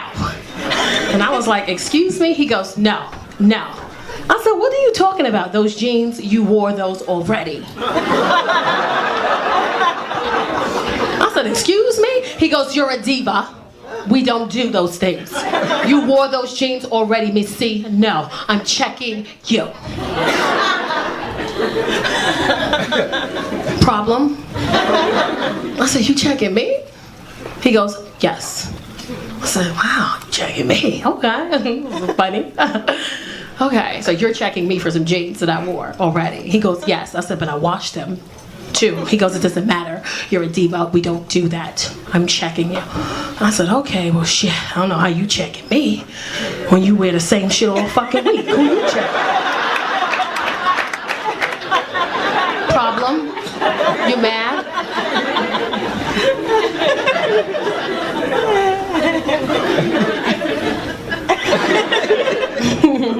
Now we best friends. We hang out all the time. My bestie, he be checking me and shit, telling me not to talk to dudes and stuff. But the way he do it makes me laugh. We'll be out together and the guy will be like, excuse me, beautiful. He'll be like, no, broke, fuck out of here. Get out of here. Scram, kiddo, get out of here. And the crazy thing is he could fight. Like he'll square up with you and buck you up too. You don't want to get beat up by a gay dude in heels. Like that's not what you want on your record. He got mad lotion on his feet too, so he take them off when he fuck you up and then slide right back into those motherfuckers, kick them real quick. I'm out here losing weight and stuff. Check me out. Look at me. This is called newly divorced. You understand what I'm saying? This is that revenge body. I'll be picking up my daughter in bull stop. Do you hear me? I'll be picking her up in bikinis. My ex-husband be like, really? Really, Tacarra, you gonna come over here in this bikini and pick up this baby? I'm like, well, you know, I lost some weight. Make sure you see it. You understand what I'm saying? I lost some weight. Ask me how much. 3 pounds! Oh my God! So excited about those 3 pounds. Some of y'all judging me. I'm like, only 3 pounds? Listen, it took me 3 months to lose those 3 pounds, okay? Let me live. I'm not weird. I think I'm like most women. When most women lose weight, we lose a little bit of weight, but in our heads, we killing the game. Like, I only lost 3 pounds, man, but in my head, I'm 30 pounds down. Like, in my head, I'm shopping bathing suits different, I'm walking different. Before I lost them 3 pounds, I would talk to people like this. Oh, wow, okay, that's nice. But now that I think I'm 30 pounds down, I'm talking to people like, okay, yes. I'm excited about it. But then I did what most women do. I did something stupid that humbled me really quickly. I got a 16-year-old. He's sitting at home minding his business, watching TV. I walked right into the living room, because I walk different. See, before I lost those 3 pounds, I was walking like this. But then when I lost those 3 pounds, because in my head I'm 30 pounds down, I'm walking like this now, walking in front of them. So I'm standing in front of the TV, and he goes, can I help you? I say, yeah, you can. Come on. And he goes, what, Ma? I said, come on, you see it. And he goes, I don't even know what you're talking about. I said, okay, I get it. You've been talking to your father. Y'all don't want me to be great. I got you. I said, I lost weight. He goes, oh, okay, congratulations. And then I did the dumbest thing I could ever do. I said, Chase, do me a favor. Go in my closet in the back. There's a bin. Bring me a pair of them jeans. When your 16-year-old 6'1" son look at you and says, I don't think that this is a good idea. You should probably listen to him is what I'm saying. So he goes in the back and he gets the jeans. My son is 6'1" football player. When your son hands you a pair of jeans with a tear in his eye, and he says, Ma, I don't think that this is a good idea. I said, mind your business. Give me them damn jeans. Do you know how humbling it is to put on a pair of jeans from high school? And find out at that moment, that your calf is the size of what your thigh used to be back in the day? Do you remember how humbling that was? To find out that this calf was the size of my thigh. Like, my son is like, why are you about to cry? I'm like, I'm not crying. There's no blood circulating to my foot. Get these goddamn jeans off of me. I'm like newly divorced, so I'm like trying to date and thing. And dating is cute, but I can't do it. Because now that I'm mid-30s, pushing 40s, depending on who asks. Depends on who asks me. I can't get a guy my age. I'm either getting like really young guys or really older guys, but I can't get like a guy my age. And it was cute when a 23-year-old first tried to holler at me. I was excited about it. He's 23. I'm like, ooh, okay. I even called my girlfriend. I was like, girl. And when you got a girlfriend and she like your best friend and you call her whispering, she gonna whisper back. She don't even know why y'all whispering. But she gonna whisper back, so I'm like, girl. And she like, girl, what? I'm like, guess who out here pulling 23-year-olds?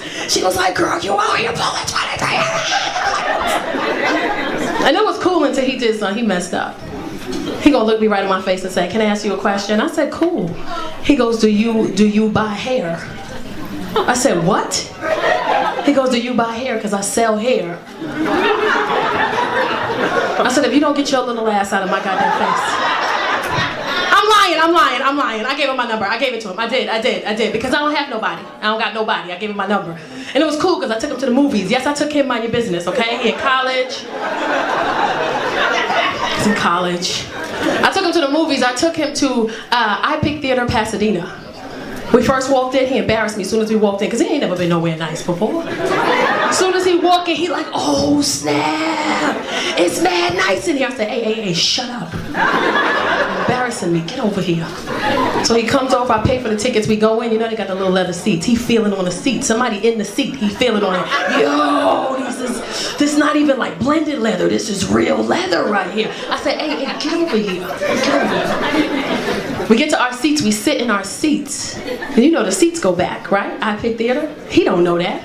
I sit in the seat, I put my blanket on, I start pressing the button, my seat started to go back, my feet started to go up, he loses his mind. Oh, where you going? Where you going? I said, you know what, get your book bag, let's go, get your book bag, let's go.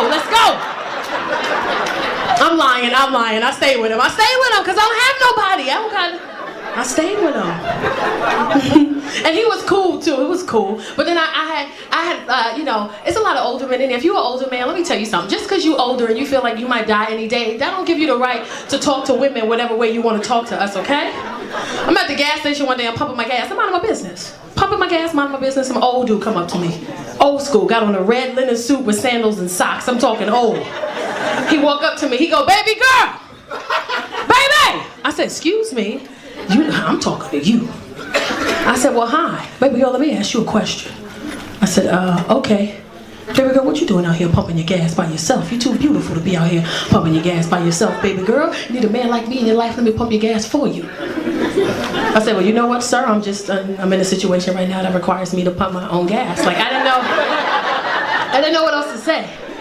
So he tells me, he got a cane too. He goes, baby girl, come here, let me tell you something. I said, He goes, baby girl, come here, let me tell you something. I said, I don't wanna come in. Because when an older man asks you to lean in, he about to say something to you that's the most disrespectful thing. He don't want nobody else to hear him. That's why he wants you to come here. So he said, baby girl, come here. So I lean in. He goes, baby girl, let me tell you something. You know, you thicker than a goddamn snicker. Do you know that? I said, okay, no, go away. Let me tell you something else. I said, sir, what, sir? He goes, baby girl, let me tell you something, all right? Baby girl, all my kids is grown. And he drops his cane and does this right here. He goes, all my kids is grown, baby girl. I'm retired, I got a little bit of money in my pocket, baby. What you trying to do? I said, sir, if you don't pick up that goddamn cane and get your ass out my face, sir. I'm lying. I gave him my number. I gave it to him. I did. I had to, because I don't have nobody else. I had to. I don't have anybody. I'm single. And he was cool until I called him, but he got 2 Bluetooths, 1 in each ear. Like he didn't know which one to answer. Hello. I said, hello. He goes, oh. There you go. There you is. There he is. I said, how are you today, sir? Shit, I'm fine. How you doing? I said, I'm okay. All right now. All right. You know what, baby girl? I want to do something nice for you. I said, well, okay. I think maybe we can go eat. Well, shit, I could feed you. So I said, okay. I said, you know what? Let's do dinner. Well, I could take you to dinner. What time is good for you? I said, you know what? Dinner for me, I'm thinking, maybe 7:30, 8 o'clock. In the nighttime, I can't go nowhere no 7:30, 8 o'clock in the night. I'm asleep. That's too late for me, baby girl. Not as young as I used to be. I said, okay. Whoa, okay. Calm down, cat daddy, relax. Give me a second. I said, well, what do you want to do? He goes, oh, shit. Thinking maybe I could take you to breakfast. I said, you know what? I've never been to breakfast as a date, but okay. Shit, what time is good for you? I said, we're not going to do that. That's what we're not going to do. What time is good for you? He goes, oh, shoot, breakfast. Shit, let me think for a second. I get up at 3:30. I got to eat my boiled eggs in the morning. And I read my paper, take my medicine. That's what I do. Get my car washed, get the senior citizens discount. Got to do that. You know what, baby girl? I got it, baby girl. I'm thinking maybe I could take you to breakfast. Let's say around 5:30 or 6 o'clock. I'm like, 8 a.m. Ain't nobody going to breakfast at no 5:30, 6 o'clock a.m. I'm lying. I went. I had to. I don't have nobody else to take me to. I went. I did. And it wasn't that bad. Like, the sun is coming up. We're eating hard-boiled eggs. It was dope, okay? Try it sometime. Trying to be out here in these streets. I'm new to LA. I've been here for a couple of years. LA is cool. Like, I like y'all and stuff. But LA is like really bougie. I didn't realize how bougie LA was until I almost got into a car accident with somebody. And she didn't even care that we almost died. She was more concerned about the car I was driving. And she was like, don't kill me in that piece of shit car that you're driving, okay? Like, she didn't even... And since I'm newly divorced, normally I don't have time for stuff, you know? Like, when you're in a relationship, first thing you say, somebody come to you with something crazy, but I don't have time, I have a husband. No, I don't have time, I have a man. I don't have time, somebody at home loves me. I don't have time. But when you newly single in these streets, oh, I got time for all the shit, all the pettiness, all the nonsense, all the craziness, I got time. I'm driving to work one day. Long story short, I got in an accident. They told me you can get coverage, you have coverage, you can get a rental. I got an SUV, $50 a day credit. I said, no, we're gonna do this $25 a day car, because I don't know how long it's gonna take you to fix my car. So let me just get this little Kia Optima. I like the Kia Optima, it was cool.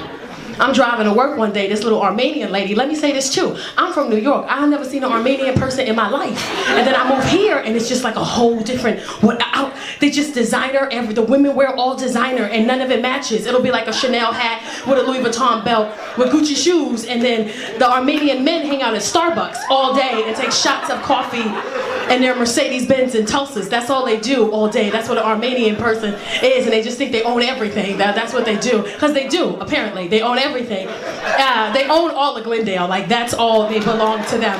Yeah, see? She's gonna correct me, she's like, Glendale, okay?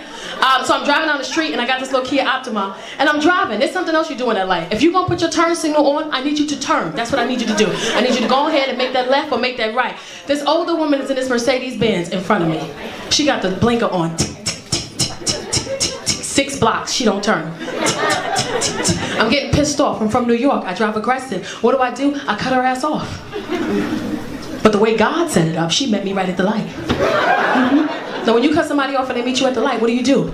You roll up your window, you cut your music up and you stare straight ahead and you pretend like you didn't do nothing wrong. That's what I would normally do, because normally I ain't got time. Oh, but today I had time for this old lady. I rolled my window right down. I said, miss, I got time for you today. This little Armenian lady looked me right in my face. She goes, why do you cut me, eh? You're driving this piece of shit. You don't cut me, you drive this. This is not good car, that's Kia piece of shit car. You don't cut. I drive Mercedes-Benz. I cut you. You don't cut me, you drive piece of shit car. She hurt my feelings. So I roll my window back up. And she speeds off. So she's driving in front of me again, my feelings are hurt. Normally I don't have time, but today I got time. She hurt my feelings. I pulled up next to her and I cut her ass off again. But this time she wasn't playing with me. She drove in front of me and T-boned to where I couldn't move. So she getting out her car, I rolled my window down. I said, miss, you can't do that. She goes, I own street, I do whatever I want, okay? But now she's talking to me, but she's not upset with me, she's concerned. She goes, I don't understand. I tell you, don't cut me, you drive piece of shit. Why do you keep cut? Why? Huh? This is Kia. This is not good car. This is, look, aluminum foil car. I touched her then. Not good car. I said, you know what, miss? I don't have time for you today. And I put my hand up. She looked at my hand. She goes, oh, you don't have a husband. That's why you're driving piece of shit, because you don't have husband at home. I said, actually, I'm getting a divorce. She goes, good, you'll get the divorce, okay? Any man buy you piece of shit, you'll get the divorce, okay? He wants you to die, he buy you this piece of shit car. She started turning into like a mother figure for me. Come, talk to me, come. I get out my car, I'm all hugging her. Look at you, come. You know how when old women talk to you, they hold your face? Look at you. You're such beautiful girl. Look at you. What, are you crazy? Why you don't have husband? You have good job, right? You have good job. I said, I do. Why are you single, eh? Why you don't have nobody? Huh? When she said something, you know what? You're beautiful, you have good job. This is not your car. I said, this is a rental. Okay, listen, I have proposition for you, okay? I said, okay, listen, okay? I have son, okay? Listen. My son, he come from Armenia.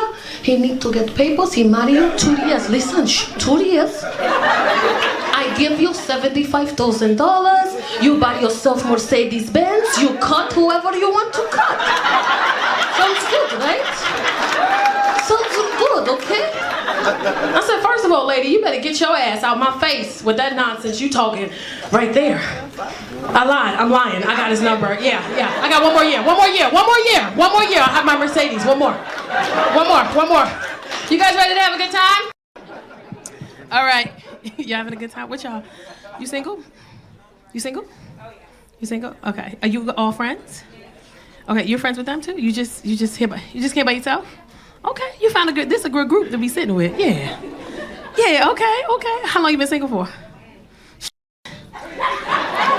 She said, what year is this? 2023? What year is this? 4 years single. You know what's the crazy thing about calm down, bitch. She's like, woo, I play with my own pussy, yeah! Da-da-da-da-da-da-da. Like, just wait.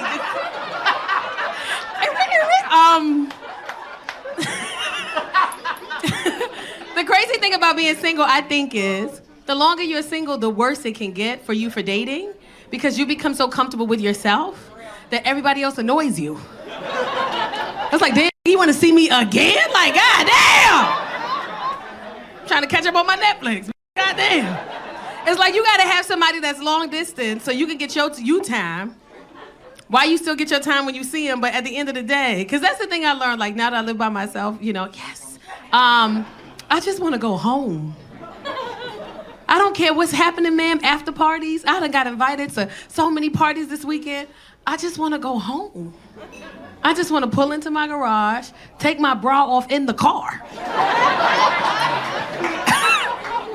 In the house, this is snap right here as soon as I'm in the car. And I just want to go in my house, put on this is how I know I'm getting grown. I got 2-piece pajama sets. You know how grown you gotta be to have a 2-piece fucking pajama set? When you was in your 20s and early 30s, you just wore a t-shirt with some panties to bed. If that, but when you grown, 2-piece pajama set that feel nice when you touch them. I bought some like 2 weeks ago. I was like, oh, I'm gonna fuck them shits up when I go to sleep. Oh, I can't wait to go to bed. I just want to be home and go to bed. Go ahead, sit down. There you go. There you is. Are you single too? Okay. You single? She said that's fat. Oh no, but you got a man. I don't know about these.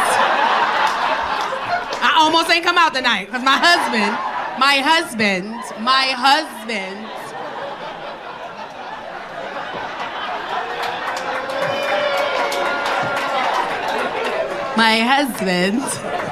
So do they call you all the time to hang out with them?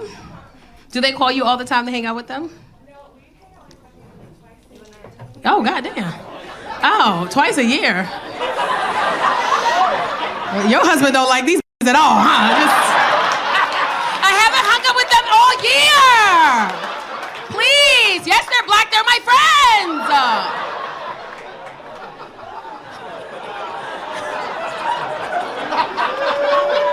So where do you guys live? You live here? Bay Area? So Bay Area here. Like y'all live that far. I fly to Bay Area to hang out with my friends. Okay. There's a lot going on here. Okay, life be life. When's the last time you went out on a date? She act like we playing Family Feud or something. Just tap the guy to give me the answer, bitch. Goddamn. Dating? Why? Do you think you're picky? Are you picky? I don't think so. Okay. Do you like height? I mean, they gotta be taller than me. Okay, how tall are you? 5'2", so it's not hard. 5. Okay, height. Height. What about finances? I mean, Somebody said he needs a job. You gotta talk. I'm trying to find you a man. That's the problem. You don't cooperate. That's the problem with you. You don't listen. That's the problem. You don't know how to cooperate. I'm trying to help you find a man. It's single men in there. I'm trying to help you. I'm asking you questions. They're like, well, what's the answer? Hurry up. You cute. We see you. We like what we see. Give us the answer. I just, it's been a long time. All her answers are so vague. What do you like? Just whatever. I'm 5'2". Just whatever. Just height, whatever. Yeah, it's okay. And she like, please don't ask me. That's what her face. And her face is like, I'm married, so.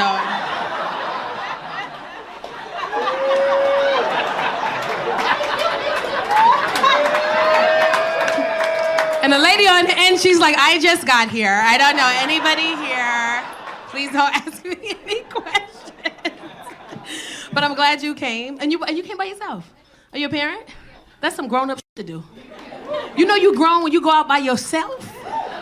Remember you used to be scared to go to the movies by yourself because people would think you weird? They would be like, oh, why no, nobody likes her. She's at the movies by yourself. When you grown, you go to fuck out by yourself. You buy your shit ahead of time and you go to fuck out. I'll be at the bar drunk with people I don't even know. They be like, you by yourself? Yeah, you by yourself? Yeah, besties. Look at us. You grown, you just want your own company. Fuck everybody else's company. You go out by yourself. I like that. Okay. All right. What's your name? Adasia. Single. You live here. What's your sign? Pisces. Why people be so scared to say they sign? Like, it don't matter. I think every sign is crazy. Like, I think every sign, I'm an Aries, I'm crazy than mother. But the Geminis is crazy, but the Pisces is crazy, but the Leo's crazy than mother. Like, I think every sign is crazy.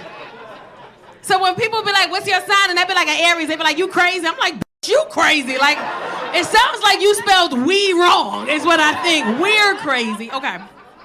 All right. He made me a grandma, like I don't even like him. How am I like his kid? Like, this so weird in the house. Like, I don't even like this. He had a whole little redhead ass kid. He's so cute, little weird ass kid. And he don't like me when my son around. He don't with me. When my son around, he don't like me. I gotta do dumb shit, like bounce a basketball downstairs, and he come running down the stairs. He about to turn 2, so you know the steps is kind of, he be turning around. You just see him, his little foot come down. He be shaking his shit in his little foot. Then he get to the bottom of the stairs. Then he run up to me and say the weirdest shit I've heard in my life. I'm bouncing the ball. I used to play ball in high school, so I'm bouncing the ball. And mind you, I tell my kids don't bounce no balls in this house. And here I am just a bouncing the ball in the house. My kids confused this shit. They looking at me. And this little red little baby come up to me talking about something. Give me that ball, give me that ball, give me that ball. I stopped. I was like, what the is wrong with this kid, man? But he cute, I love him. His name is Xavier. He's just the cutest little fat head, but the back of his head is flat as shit. The back of his head just flat. Like, I'm Belizean and Nigerian, right? My son, I guess he's a mixture of Belizean and Nigerian. His dad is Honduran, right? But then the mom of the kid, she's El Salvadorian. So the back of this kid's head ain't stand a chance, is what I'm saying. Back of his head just, yeah. Remember the first time he spent the night, the mom was like, make sure he doesn't roll off the bed. He rolls sometimes. I'm like, how? How the fuck he finna go somewhere with a flat head like this? As a matter of fact, I'll be back. I'm going out tonight. You ain't going nowhere. I'm getting out of the house. I love him, though. I think the funniest part was when my son told me he had a kid. He was so scared. He was shaking and shit. Because he didn't find out till the baby was 8 months. Because the mom, he was messing with the mom, and then the mom had the baby, and she was pregnant. She came up to me and said, Chase, I'm pregnant. And he said, no, I don't want any kids right now. And fucking walked off. Like, that's not... You walk off with some shit like that. And then she has the parents who, like, her parents are doing well, and they just said, hey, he's not ready to be a dad. You guys are young. And you decided, you willingly went into having sex with him, knowing what the consequences were. And he told you he didn't want to have a kid. And regardless of what he feels, this is your responsibility because this is your kid. Black parents, we don't feel that way. Get your little raggedy ass in there and get that baby. But, her parents were like, well, you take his your kid. It's your responsibility. And she held him on to him for 8 months and ain't tell nobody. And then one day he saw the baby on Instagram on somebody else's page and was like, man, that baby look like me. And then found out who the mama was and was like, oh, I was around that time. Finally got in contact with her. She said, this your kid. Did the test. This is his kid. He got to tell me now. I'm in the kitchen washing dishes. He come in the kitchen. Mind you, he's 6'2", 6'3". He's shaking and he's scared. He looked just like me, too. He's shaking. I'm washing dishes. Hey, Mom. I'm like, what up? Can I talk to you for a second? I'm like, yeah, what's up? I just wanted to ask you a question. I'm like, you good, bro? What's up? Hypothetically speaking, the baby hear me. the baby here. He hit me with the hypothetically speaking. If I had a baby right now, how would you feel about that? I looked at him. I said, don't do that shit. He said, what you mean? I said, don't bring no goddamn babies in this house, Chase. Why you say that I'm responsible? I said, I'm not, motherfucker. I'm drunk right now. Why would you?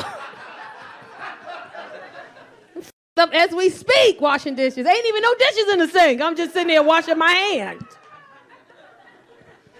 And what made it so bad was I had just gotten my boyfriend. Like, my boyfriend was brand new.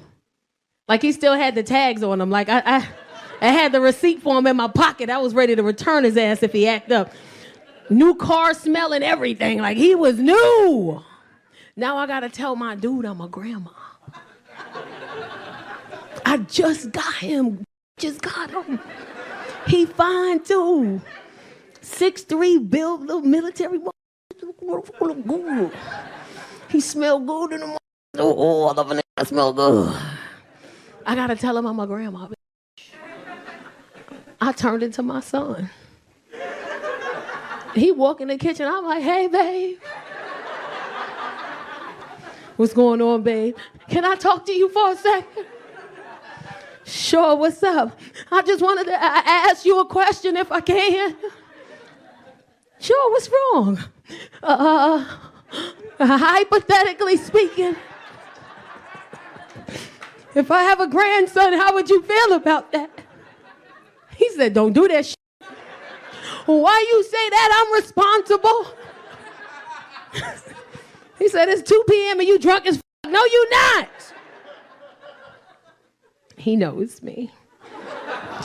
And now he have the grandbaby more than I do all the time. They be in the room together and shit. They be in there, go, give me that ball, give me that ball, give me that ball.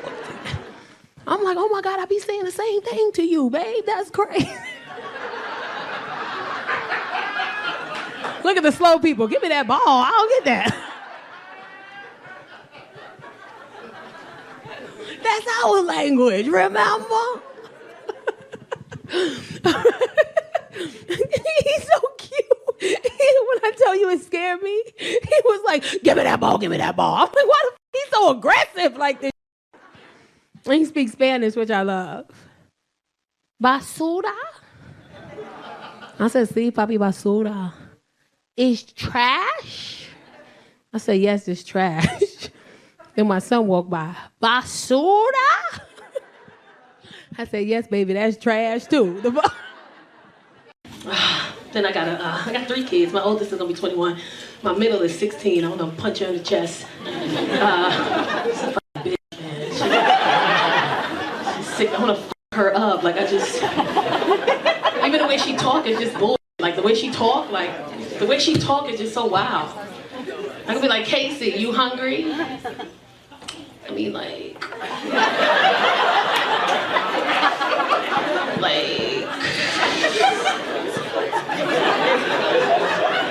hungry, or like,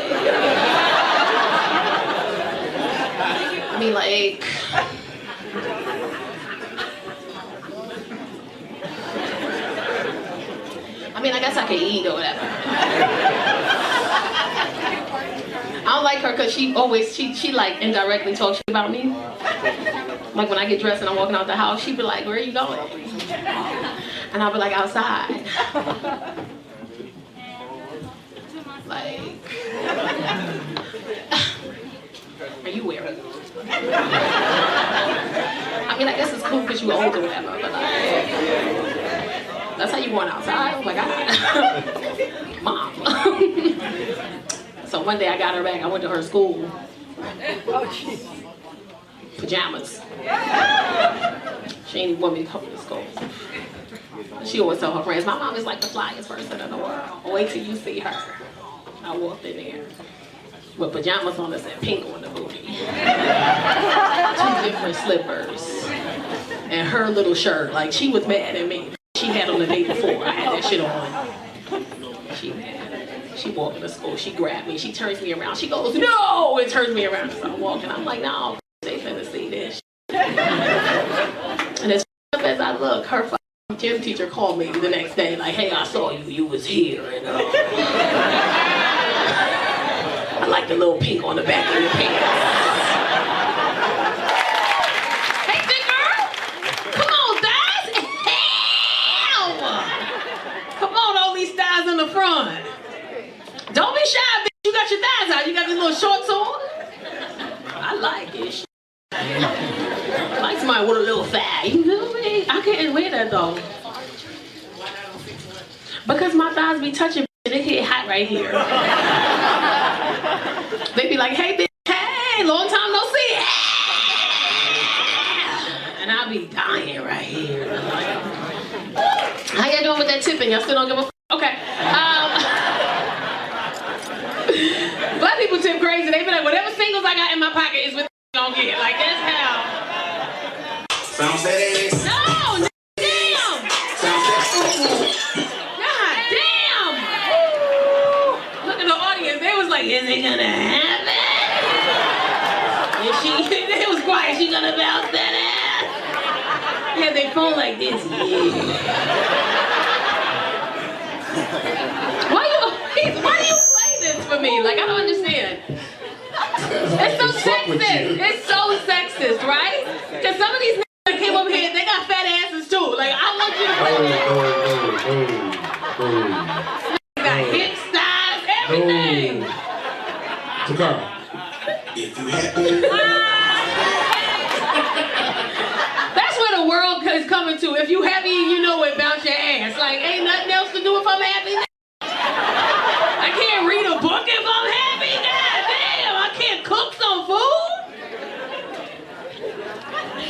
Look at her over there. Oh, she's not happy. Why not? She's not bouncing her ass. Bounce that ass. Bounce that ass.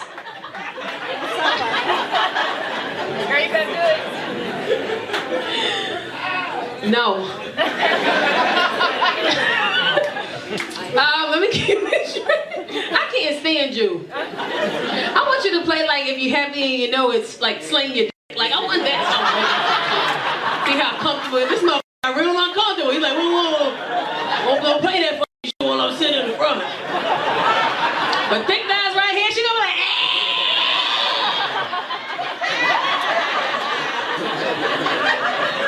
I'm happy. Like, what if women could have penises for a day? I would be a mess. I don't even think I would have sex. I think I would just be walking around like this all day. I wouldn't want to do anything else. And like do this so I can lift my balls off my thigh. We know what that move means, fellas, when you stop and do that. We know. Sticky.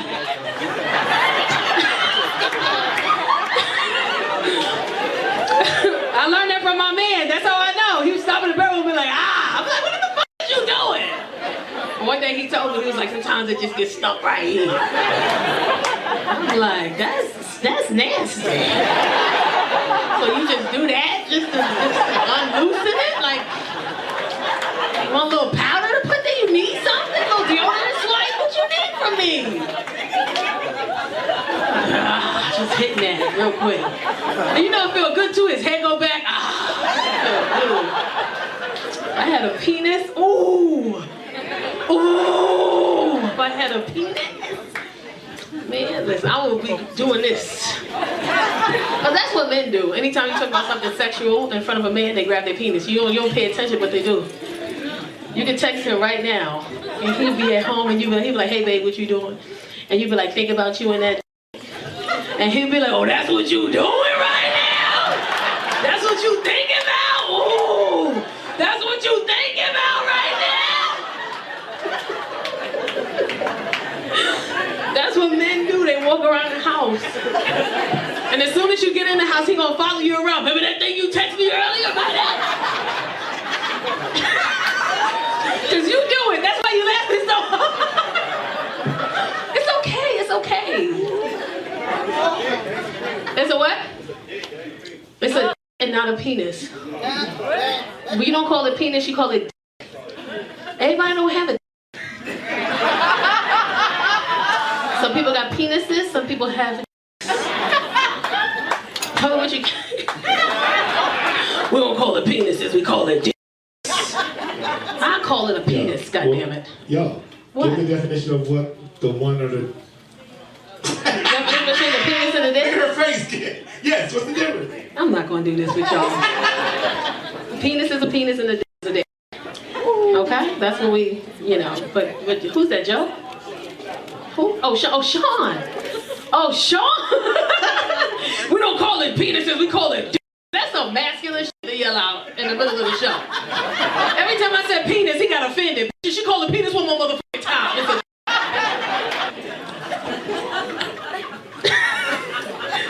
I never knew there was a distinct difference between them. I never knew a man felt the way. It's a dick, not a penis. My ex-girlfriend used to call it a penis and I couldn't stand that bitch. I got a dick.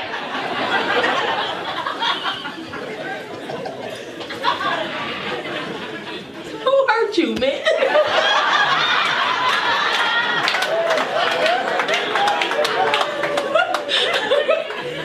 Woo! Okay, that one left.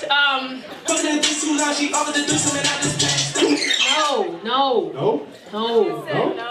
I don't know what the f is going on in that song. I be trying to listen but it don't be like making no sense. It don't make no sense to me to do songs nowadays, and I know I'm getting older, you know, but it should be like, what the f is you talking about? Even the girl songs, I sucking for a bag, I fucking for a bag. I'm like, damn, you don't love nobody? You're not gonna you don't love nobody? Shit hurts my feelings when I listen to shit like that. I'll deep throat it for a stack. I'm like, dang. So if 20 dudes got stacks, you got 20 deep throats? You don't love nobody? Your heart black, bitch. God damn.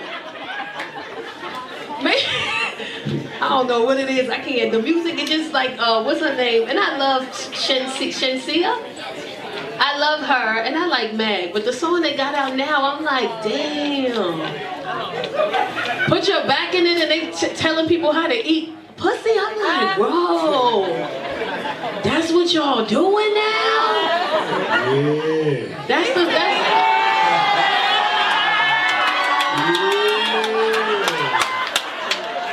2022, we back, bitch. It's terrible. It's bad. What happened to the love? Like, I don't even listen to this in my car. I'm all 80s, early 90s R&B. Yeah. When a nigga what they love. A nigga used to be crying, sliding down the mic stand, trying to get his baby back. Like, that's the... Nowadays, they be like, you want the stack, bitch?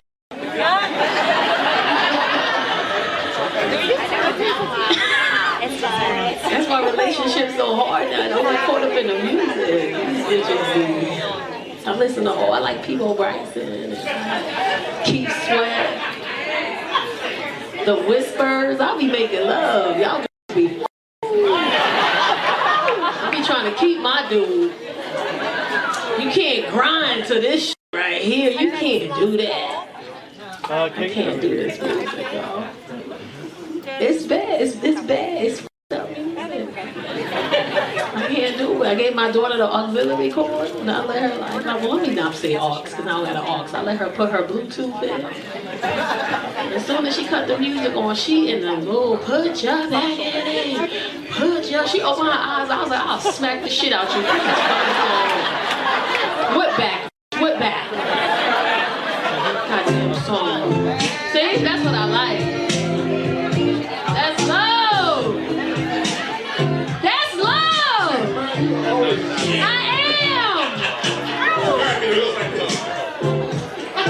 Two-stepping in the kitchen while I'm mixing the greens, bitch. I'm out here. Girl, I hope you do. Yes, come on.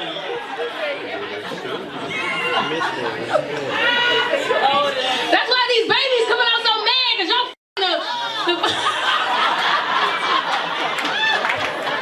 these kids come out up. Y'all the Gucci Man and shit. These kids come out with their eyebrows like this, just straight out the pussy.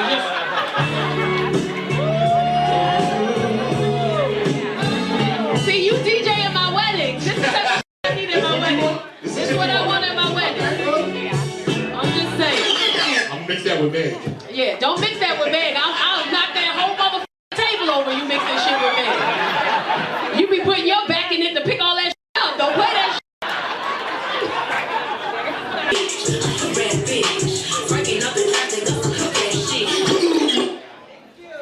What? It's a good song, I just don't like it.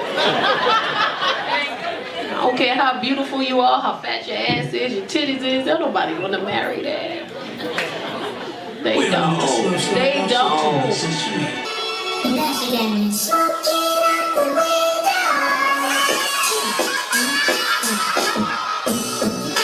I like this.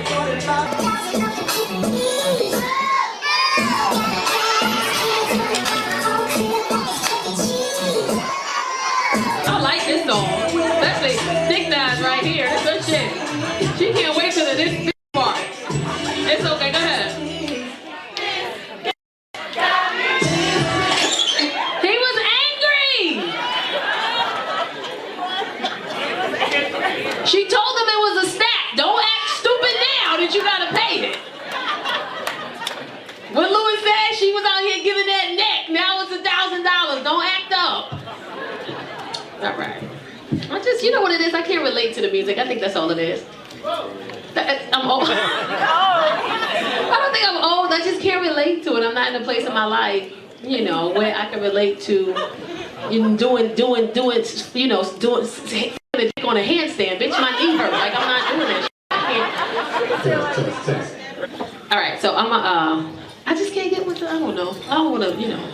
I'm just not, my knee hurts, they be dropping, I can't do that.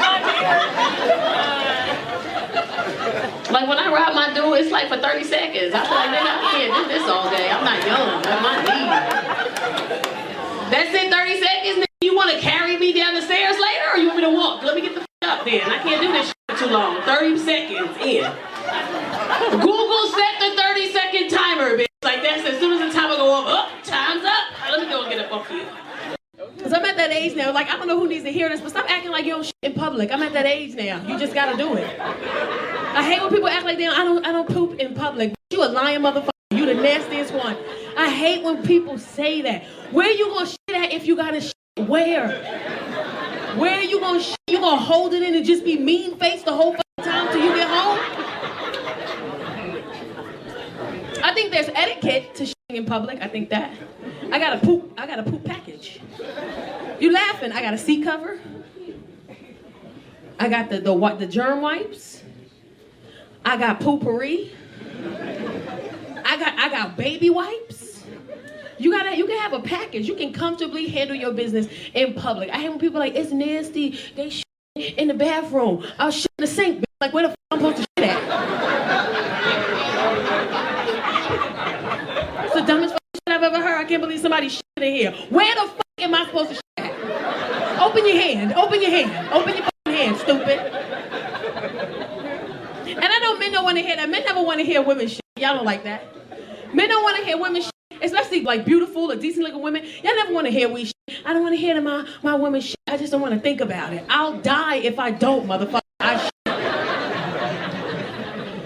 Women shit better than men, though. We do.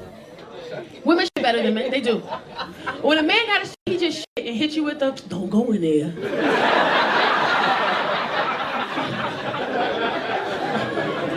Don't go in that bathroom right now. I love this one. If I was you. I like that better than nigga that just let you walk in there. Ah, I got you. You see that? Oh. You made that macaroni and cheese. You know I don't eat dairy. You know. Don't blame that shit on me, motherfucker. You 40. You know you're not supposed to eat that. Women shit different. I think women shit better. A woman will shit in your bathroom. She'll be at your house for 30 days straight and you won't even know she took a shit in there. Because women good. Women good. We'll play a song on our phone loud. You don't even know we're in this shit. Got her own baby wipes, take care of herself, flush the toilet. If ain't no spray in the bathroom, after a woman wash her hands, she will put lotion all over her hands and wave it around the bathroom.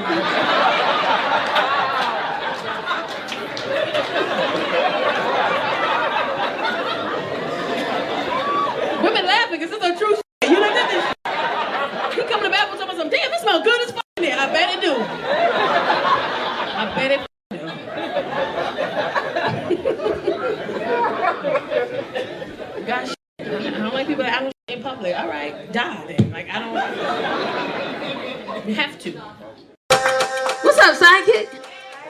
doing?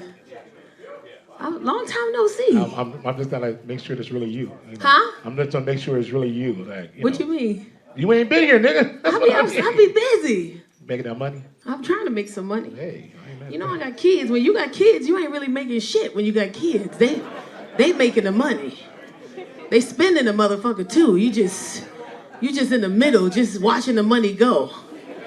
Ain't nothing you can do. You just watching it. Just go. Just fuck. Shit. What's going on, Chocolate Sundays? How y'all doing?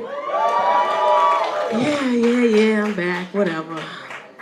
I was in the middle of them fires. My house was in the middle of those goddamn fires. I'm still trying to recover from that. Ain't that crazy? This year makes my 1 year since I bought my house. And then my house was in the middle of the fires. Yeah.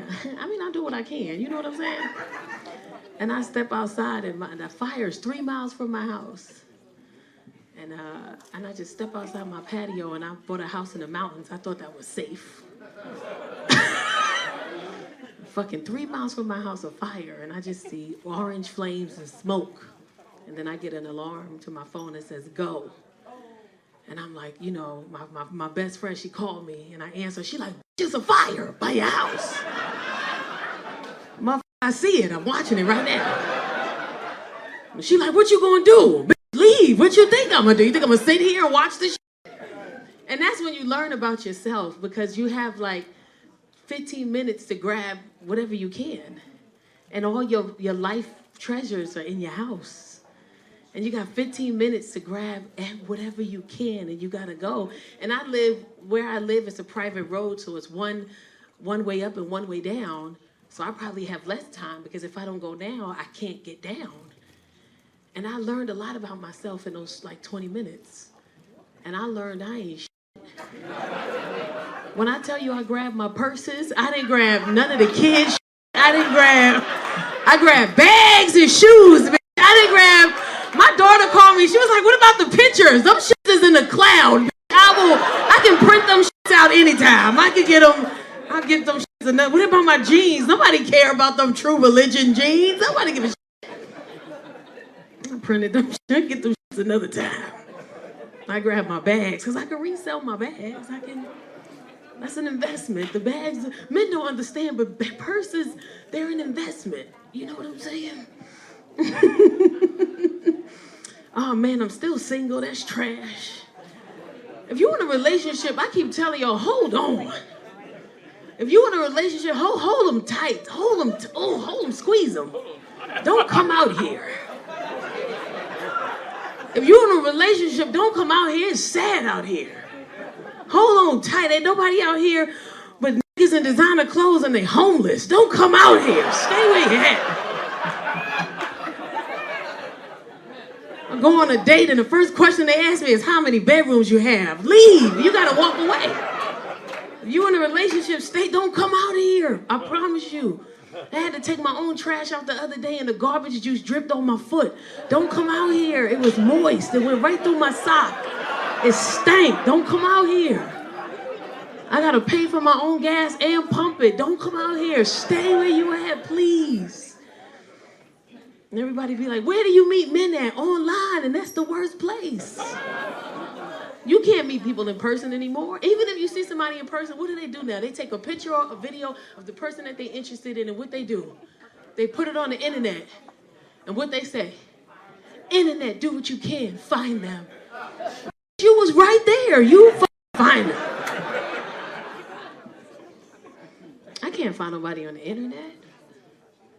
I can't. The internet is scary. Everybody fighting on the internet. Everybody at war on the internet. And let me tell you something. Some of y'all in here are in really good relationships, so you don't even appreciate it. Because you letting your relationship be affected. You are indirectly letting social media affect your relationship. Some of y'all in really good relationships, you don't even appreciate the person that you with. You got a good man at home. He don't be in the streets, don't be acting a fool. Come home with your funky attitude having ass. He come right home to you. And you on social media all day, and when he come home, you got an attitude. He ain't even do nothing. He walk in the house, go to kiss you. Hey, what's wrong with you? Nothing. You sure, babe? I'm sure. What's wrong with you? I said nothing's wrong. Babe, what's wrong? It's just funny how. Because you was on the internet all day. I was looking on the internet and I just saw that Ari, Moneybag bought Ari a Lambo truck. And I just feel like I deserve a Lambo truck too. And how come I don't have a Lambo truck? It's like, I'm the security guard at the elementary school up the street. How the f*** am I supposed to buy you a Lambo truck? Get your ass in this Honda Pilot and go your ass to work. It's a hybrid. This is a good car. Y'all don't appreciate the people that you have because y'all be on social media looking at everything. Y'all want what y'all see on social media. That's the problem. Fellas be on social media looking at the women on social. Y'all want these women on social media with these perfect bodies and shit. Look at her titties, they perfect. Her titties is hard. Did you know that? Did you know they're hard? Do you know that if you poke it, it fight you back? Did you know that shit? Look at her body, she's perfect and she's beautiful. I would love to have her in my life. No, you don't. No, you don't. No, you don't. No shade. But a lot of y'all can't even afford the bitches that y'all be wanting on social media. Let me tell you why. Not just financially, you couldn't afford her mentally and emotionally. And the motherfuckers that could afford her, that had her, threw her ass right the back out there. But look at you over there whining, not even appreciating the woman that you have at home. She gained weight. She got stretch marks. Do you see them bald-headed ass kids in the other room that she had? One of them liked to bite people. Why don't you go worry about that shit?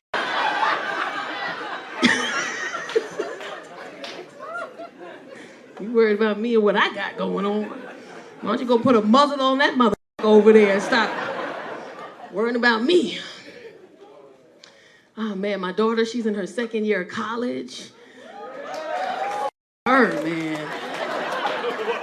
She called me with violence all the time. She always threatening me with violence. Every time she called home, there's always some act of violence. She called me earlier today, threatening me with violence. She called me, ring, ring, ring. I said, hello. She start with the violence shit.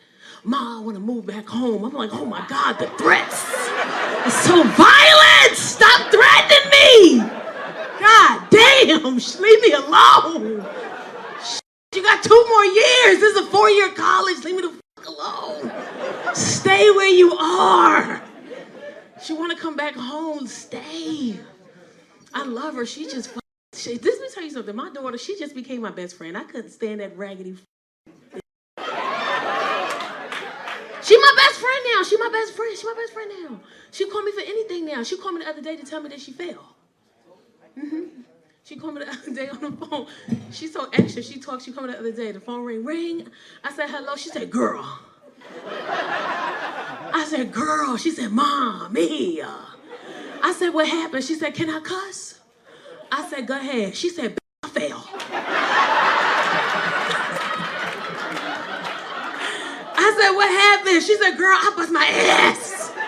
I said, how? She said, girl, I was getting out the car, like going to school. I was getting out my Uber, whatever like that. You know, I was looking man cute. And I stepped on the curb and bam, I hit the floor. My earpods fell out of my ear across the street and then somebody started throwing change at me. I said, somebody threw change at you? She said, girl, I hit the floor so hard, I heard coins.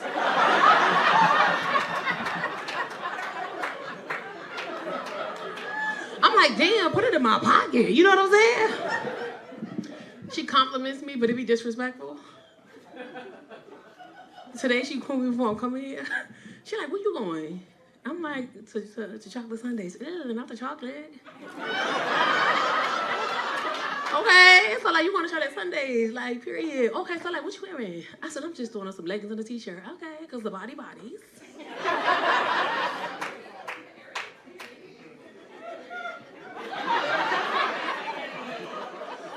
I said, yeah, so what you wearing? I said, let me see.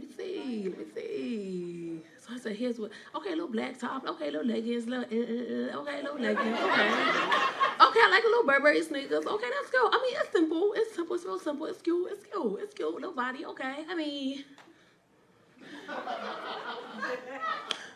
like, I wouldn't wear that, but it's cute if you like it. It's cute if you like it, it's cute if you like it, it's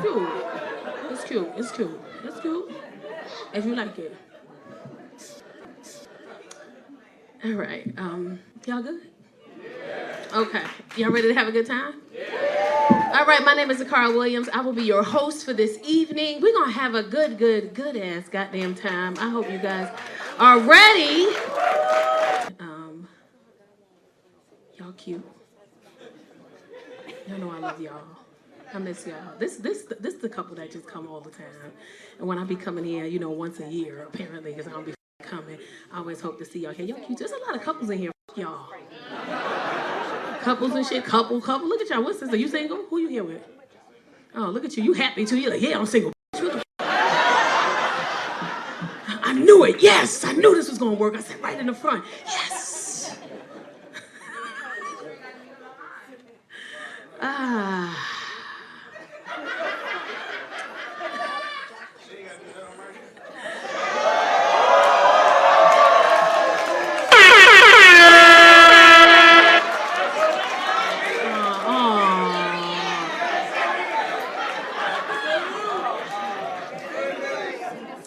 Y'all know him? Somebody. You here with your friends? They cheer you on. Oh, that's your friend. You came to support him. Okay. Oh, that's your uncle. You don't know that motherfucker. Shut your ass up. You a lie to motherfucker.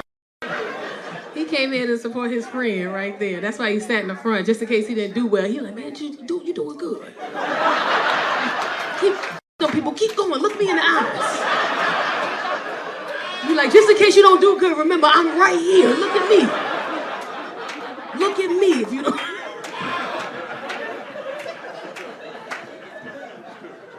You don't do good, look at me. Dumb, look at me. All right.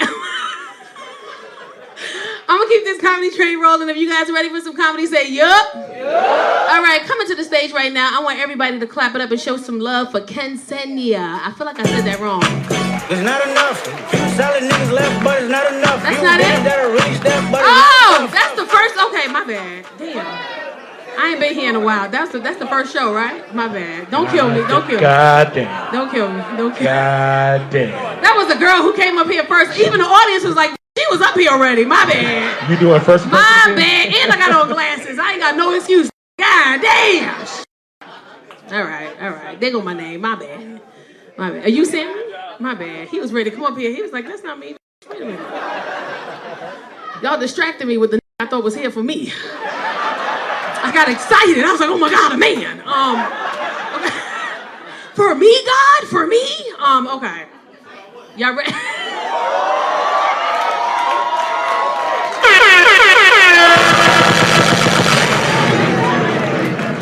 Who was that meme on social media where they said it's getting worse and worse? All right. They all do.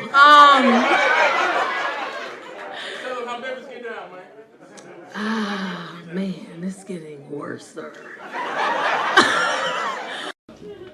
Social media get people bold. Like, I get dick pics regularly. They don't even be nice dicks. Just random, unsolicited dick. Like, are you on the toilet, sir? Like, what are you doing? Why would you send me that? You sitting on the toilet. I see. Wash it first. Like, there's so many things. It's lint on it. Not that I was looking, but I looked. You sent it to me. I just started sending other people's dick pics back because.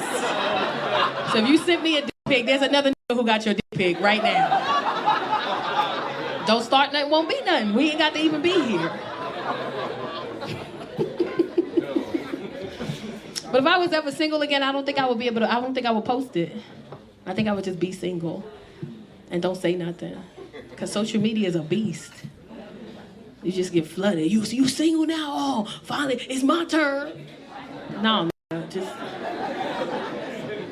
It's not. You don't get no turn, sir. You don't get one.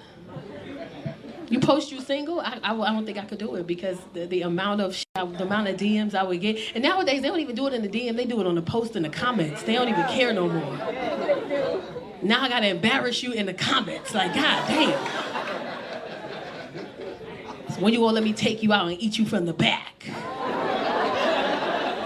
That's the type of shit that I get on some real shit. Like, 5'3". What the fuck is you gonna do with me?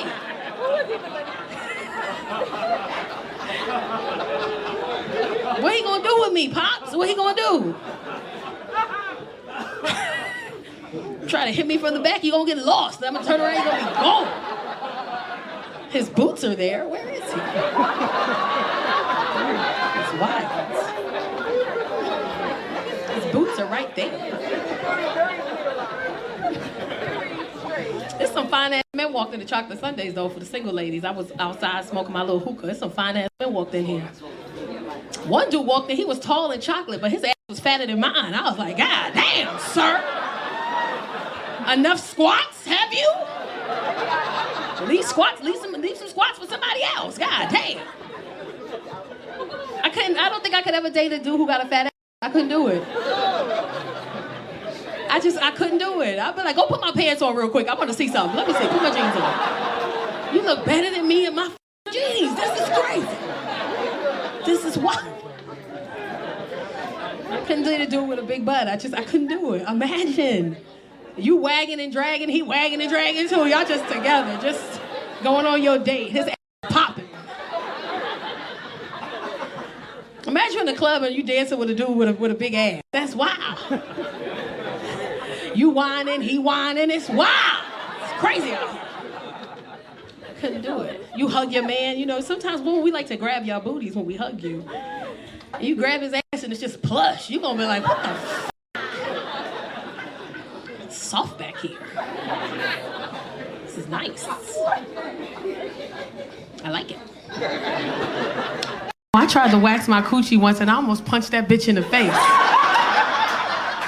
Cause don't lie to me about how much it's gonna hurt. Tell me the truth. It's gonna sting. Bitch, this shit burn. Are you about to die? Tell me, hold my hand, bitch. You know what I'm saying? Like, help, you know, somebody. It's spicy. I never heard when you get your vagina waxed, it's gonna be a little spicy. It's gonna be a little spicy. It wasn't that bad. It was when she came, she was like, you wanted me to do everything? And it was my first time. I was like, yeah, do everything. Put your legs out. I'm like, bitch, what, you about to fuck me? For what? What you want me to do? Put your knees to your chest. And I didn't, you know, it's crazy because sometimes as women, I'm learning this in my 40s, it's okay to say how you really feel and be okay with the fact that it might offend somebody. That's not your intention, but say what you need to say. Sometimes we hold in what we need to say out of fear of how somebody else is gonna take it, and then we haven't communicated effectively, and then we gotta deal with whatever it is that we didn't communicate about. I should have been like, what you doing with that wax, bitch? But I didn't. I just laid there stupid knees to chest. And I felt it glide in a crack. I said, hey, wait a minute, bitch. Then I felt the tissue paper. I said, oh.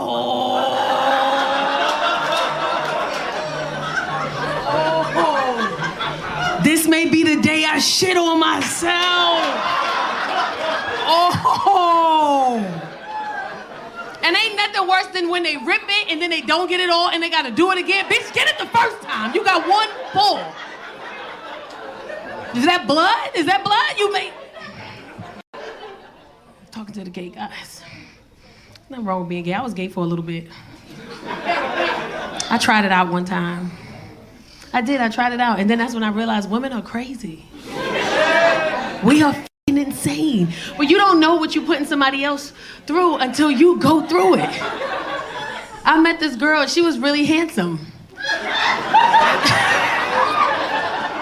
And it was like the beginning of the pandemic. I was lonely and I was like, she's handsome, you know. And I was trying to like date her and she was crazy. She blocked me because I didn't answer the phone because I was asleep. You know how wild that gotta be for you to block somebody and you know they sleep? Then what made it crazy was she unblocked me and then talked to me like nothing was wrong. She was like, hey, how's your day going? I was like, bitch, I'm crying. What the f***? Why would you block me? Because I really needed you and you're the only person I could depend on. And when I called you, you didn't answer. We got a 3-hour time difference, but you knew I was asleep. Yeah, I knew you were asleep, so you knew, oh, you crazy, crazy bitch. And I had to stop entertaining her because if you get into a disagreement with a man as a woman, you know, you shouldn't, physical confrontation is out of the question. But if you get into a disagreement with another bitch, I'm gonna beat your ass, bitch. And I was like, let me just get out of here because I'm gonna go to jail. And women, and then I had to do other stuff and I wasn't about to do that.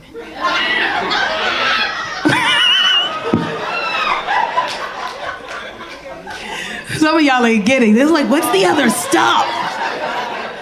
I wasn't finna do that, girl. I want to be a pillow princess. You know what I'm saying?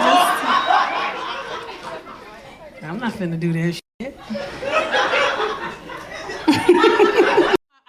I feel like I've reached the weight requirement for African men. That's the new ones now. I don't know if there's any African men in here. Leave me the fuck alone. Y'all too aggressive. African men be in your DMs. Ain't nothing wrong with an African man. I just don't like the way y'all talk because it don't make no sense to me. And when they text you, they text the way they talk. This my DM. You are so beautiful. Yes, please.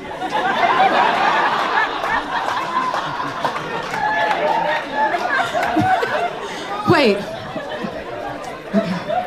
You are so beautiful. Please, yes, okay. I want to take you out to eat and to get you some food. If you like to eat, I want to take you. So please respond to my DM. Yes, okay. Thumbs up. What the fuck is this? I didn't respond. And African men are so aggressive, they can text you 72 hours ago. You can read it today. You can read it right now from 72 hours ago. As soon as you open up your DM to read it from 3 days ago, there's already a bubble popped up. They already responded. Like, how the fuck they know I was gonna read it now? And don't leave them on red. If you leave an African man on red, oh, they coming for your ass. They not even gonna DM you back. They gonna leave a voice note. This is my voice note. Sir, I left the African guy on red in my DM. I read the DM and I was like, oh, I'm not interested. And I moved on. 30 seconds later, I get a voice note. And this is what the voice note says. Why are you treating me like this, Why are you treating me like this, I just want to take you out and get you something to eat, and you don't want to eat with me, What is the problem? Please, call me back when you're getting a chance, please. Yes, okay, yes.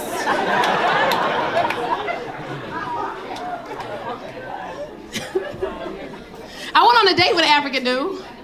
I gave him a shot. I did. I went on a date with him. The date was cool. He wasn't talking a lot. And he was just sitting across from me smiling. So I'm like trying to create this conversation between the two of us because it's getting awkward. And he's just smiling. He's just sitting there.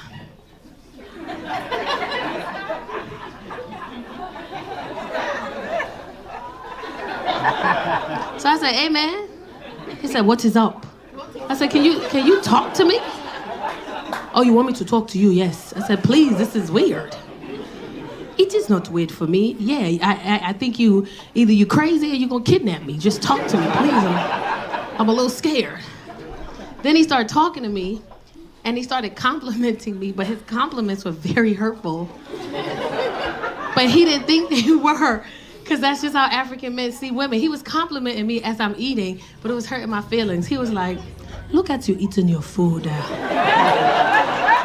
Look at you eating your food. You are so happy when you are eating your food. Look at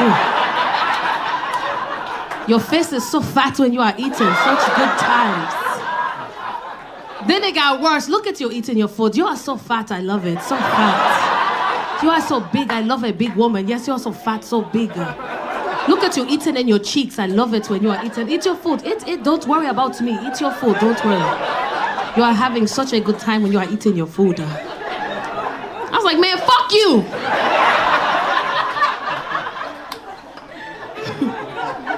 It hurt my feelings. I got so mad. I was like, your mama fat. Yes, my mother is very fat. That is why I love you so much. You are reminding me of my mother. I said, fuck you. He said, that is what I am trying to get you to do for me. You are eating, we are having a good time. Why are you looking so sad for me, huh? I was like, because you called me fat. Are you not a fat? I was like, maybe I am. He's right. Oh, okay. Any African people in here? None of y'all. Y'all don't want to claim it now. Who African? Y'all African? Is that what y'all do? Is that what you do? That's a lot, nigga, a lot. Is that what y'all do? You African? Who African over here? Somebody over here? Y'all scared now? Somebody raised their hand, now they're scared. In the back, you African. Did I get that right? Did I get that right? Did I get that right? I did? No hesitation, yeah.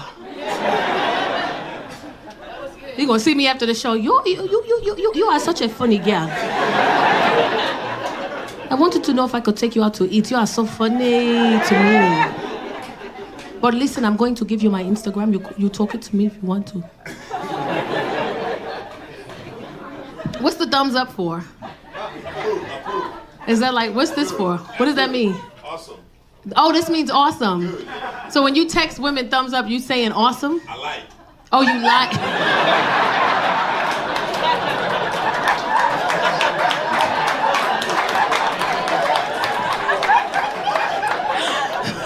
Have you ever slid in anybody's DMs like that? Huh? When I was younger.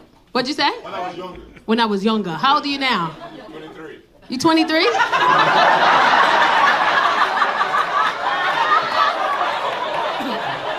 What was you, 13, nigga? Like, what the fuck? He talking about yesterday. That's what he talking about.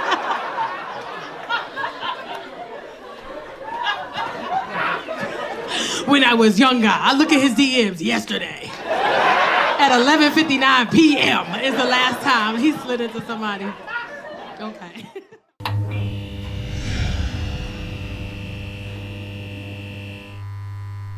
I turned 40. Throw up.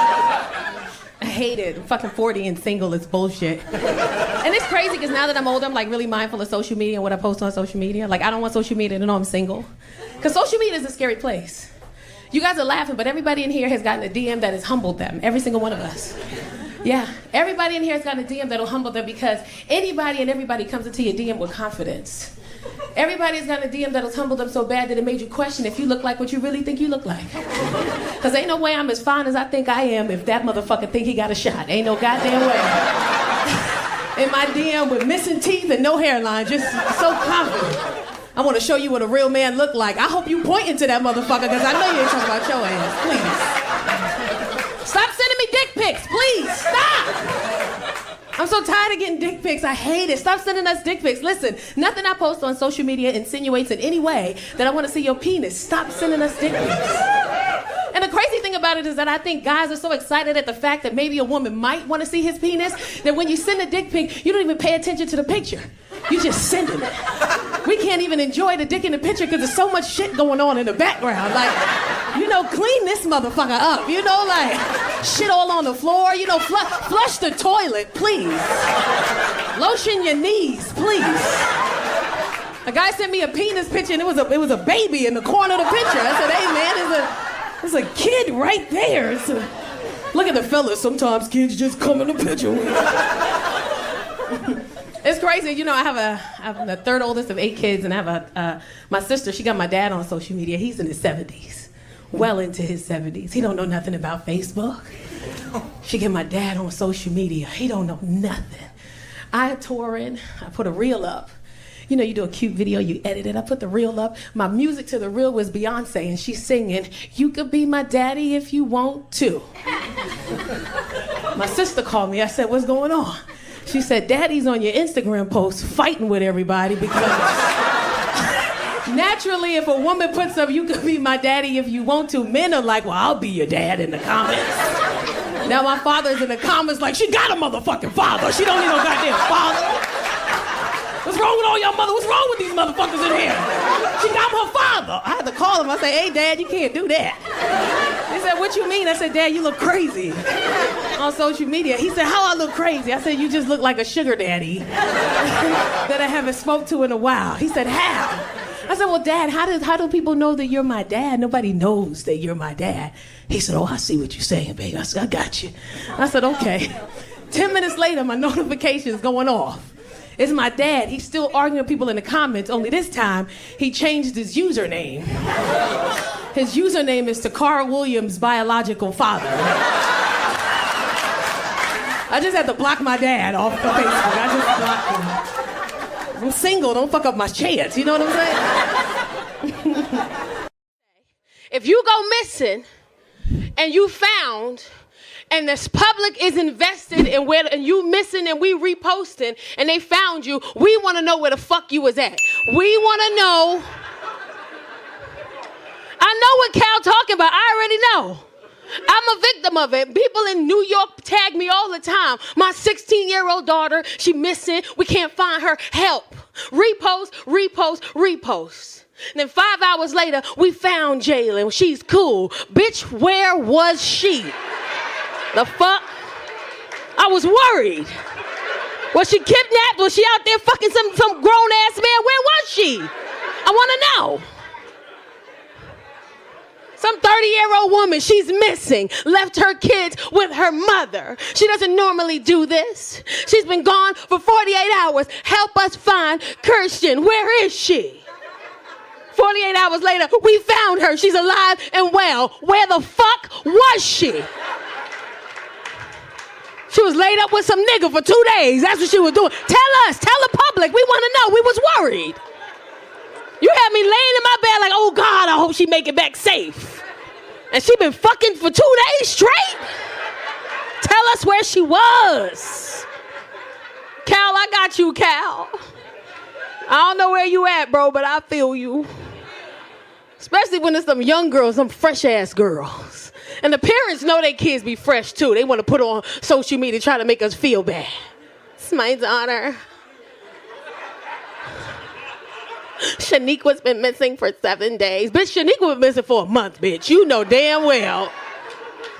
We can't find her. Find Shaniqua. Shaniqua been in that trap house chilling, smoking, she high.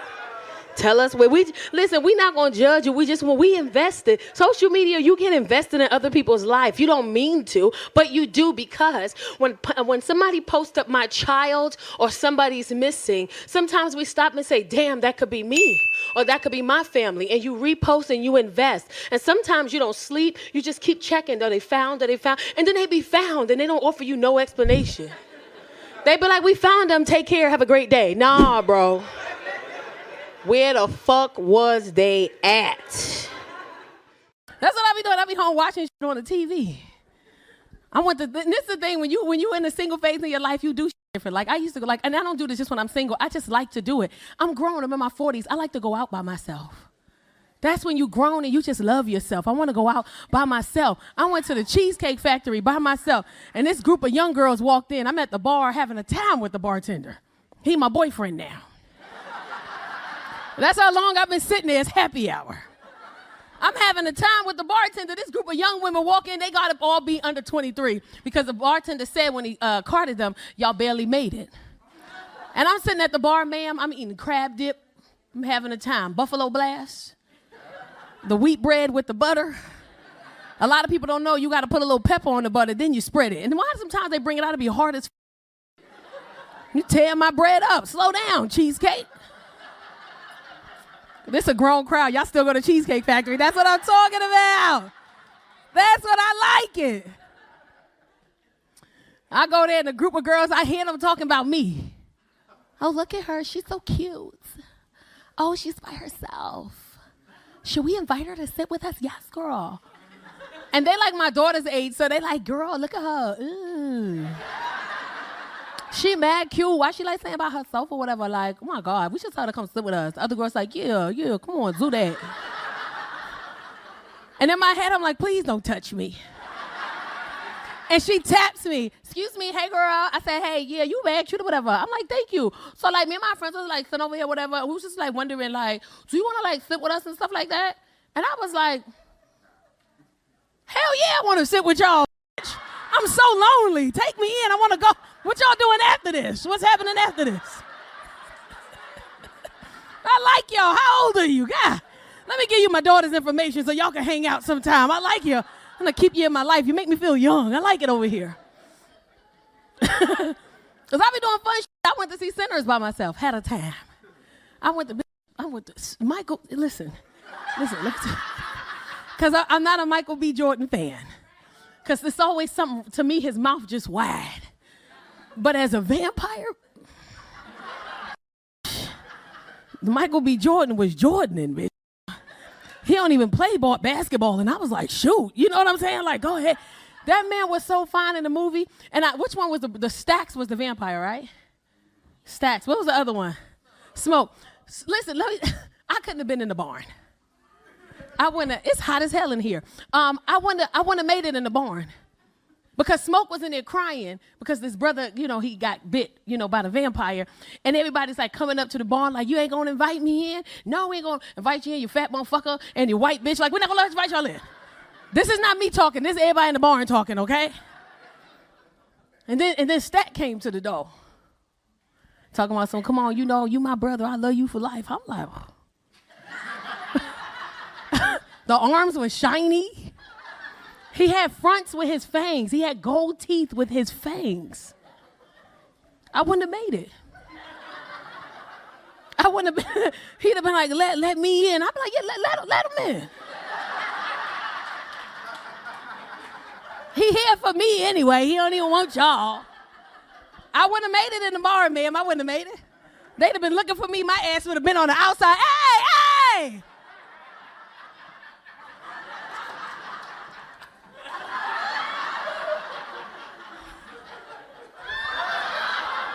Too far. My bad. And then the Asian lady screamed out, come on in, you motherfuckers. Every black person in the theater was like, you funky bitch. I heard them. And then the lady this is the thing with I forgot the lady name. You wouldn't have died if you wasn't cheating. If you didn't come there to cheat on your husband with some preacher boy, you'd have still been alive in your house making eggs and bacon for breakfast. But you want to come in there and then got the nerve. He messed around with you and you said, oh, I'm not fresh down there. I done walked all the way here. I don't know what's going on down there. And he said, oh, I don't care. I'm going to come in and do what I need to do. And you ain't going to eat the garlic, bitch? You're not going to eat the garlic? You better eat this goddamn garlic before we stab you. There's people in here ain't seen the movie. They so lost. I don't know what's going on. I didn't even. Oh, well, you got to go see it. Y'all white people in the night, huh? Y'all just. It is chocolate Sundays. No, I'm kidding. Where you guys from? This group right here. Where you guys from? You. Oh. You're from Portland. Where are you from? Armenia. Well, clearly. I'm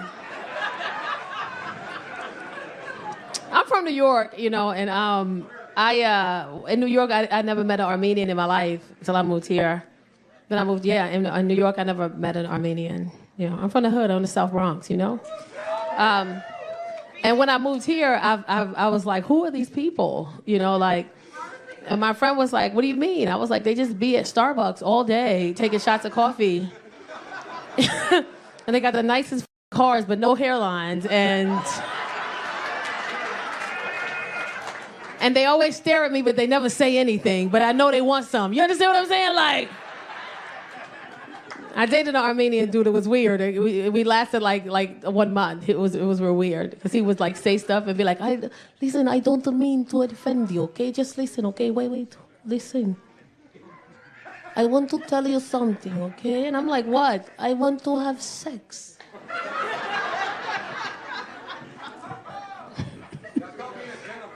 That's called being a gentleman? Yeah, but he was like this big. I'm like, listen, fam. I want to be nasty. Armenians, you guys talk with your hands a lot. It's like you say half the sentence and the rest is this. And we're supposed to just know. What are you doing tonight? I'm going.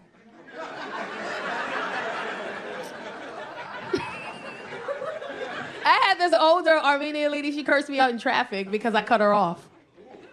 I had my car had gotten hit and I had like a rental. It was like a Kia. I was driving like a little Kia.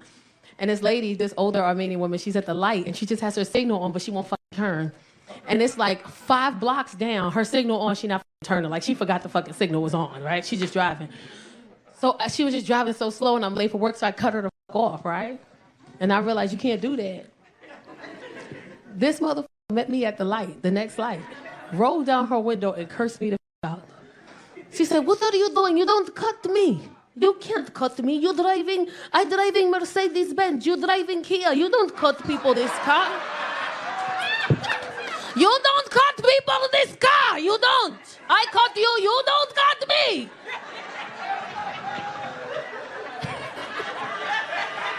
Why do you like this, huh? Why? I said, miss, I don't got time for you today. I have time for you. You hear me? So she pissed me off, so I cut her off again.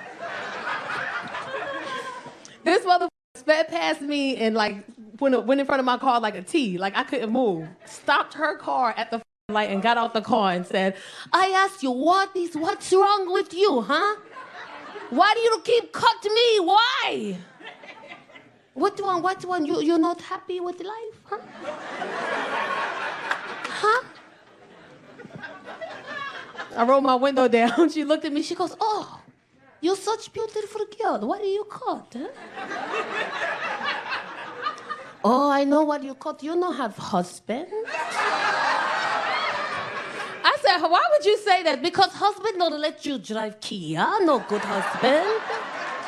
He don't let you drive. She wound up being really sweet. I found out she was a nanny, and then she had my daughter for like 3 years. She was like the nanny for my daughter for 3 years. She was really sweet. She used to cook for me all the time. Every time I picked my daughter up, she would have like food. Like, you need food, you hungry? I cook.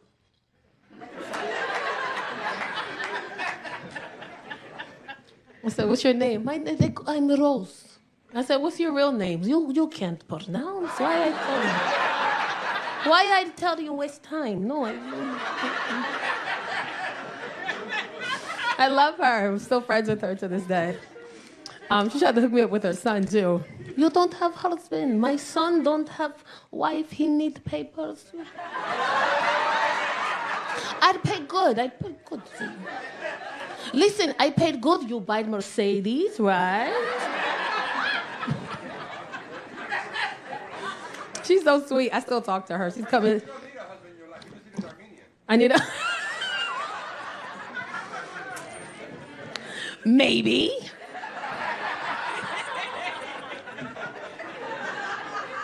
I like you. You don't know shit until you got teenage daughters. You don't know shit until you got teenage. You don't punch him, bitch. Bitch. They eat your shit. Kids eat your shit knowing it ain't theirs. That's the shit I fucking hate. I'm gonna say this and I'm gonna bring up the next comedian. I don't like that shit. Don't touch my food. It's not yours. Then you ask them, why did you eat my food? Oh, I know it was yours. But you knew it wasn't yours, my. You knew it wasn't yours. Why you wear my sweater? Oh, that's your sweater? I ain't know it was your sweater, but you knew it wasn't your motherfucking sweater, right, mother? I hate them. Y'all talking loud. Shut the fuck up. I don't know who it is or where it is, but shut the fuck up. Goddamn. They up there loud. Yeah, my daughter be doing that too. It's okay. Shut the fuck up. Goddamn. Shit.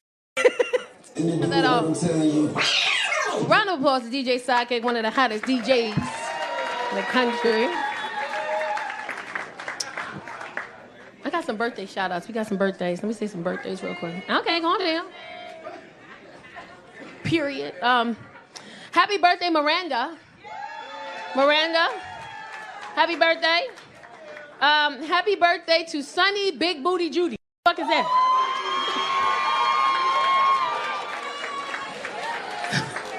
Can we see? Stand up, Big Booty.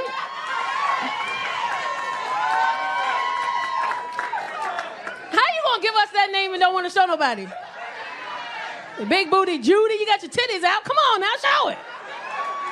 Yes. Judy. Hey. Judy. Judy. No, I'm kidding. Whoa. That's your thing? booty song for her. No. You want a booty song No, for we her? don't. Hey. Big Booty Judy don't want to. Big Booty Judy don't want to. We need a birthday song. Okay. Birthday, one time for the birthday gift. Come on, booty. Say that, booty. Hey, come on. Something up to get your birthday, bitch. Get up. Hey, hey, hey. That's enough. It'll be a whole nother party. Let's not say the words. Lonnie gonna kill us. Yeah, oh shit. Well, Lonnie gonna kill her. You know that, right? What you mean, come on, Tacarra? We ain't finna do none of that shit. I know I can't. I don't want to. she can do it. Every time I come on stage, you want to play some twerking music. I don't want. No. I was excited about it. All right, we're gonna keep this comedy show. We still got more comedy. Y'all ready for more comedy? Y'all good? Everybody good? Y'all good? You cool? You cool? You good? Good. Oh, fuck. What the fuck? I'm okay. I'm gonna go over there. You good, titties? Some shit's out, bitch. Goddamn.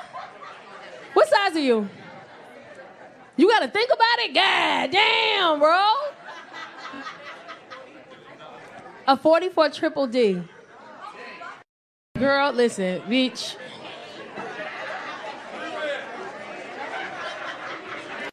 Y'all gotta shut the fuck up. Y'all loud. Shh. It's up top. Y'all gotta shut the fuck. Y'all gonna have this South Bronx come out. Y'all better chill. Yeah, I'm from the South Bronx. Yeah. From the hood, right in the projects. Philadelphia. Ooh, okay. White people always want to say that shit. I'm from the Bronx. I'm from Philadelphia. And he got his wine with his pinky up, Philadelphia. I'm from Philly. If you want to be cool, Philly.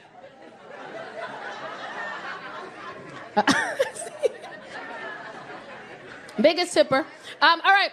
We're going to keep, y'all gotta, I don't know who's talking. Y'all got to bring it down. Y'all talking real loud. Like, y'all just, what y'all, it's this whole group right here. What y'all celebrating?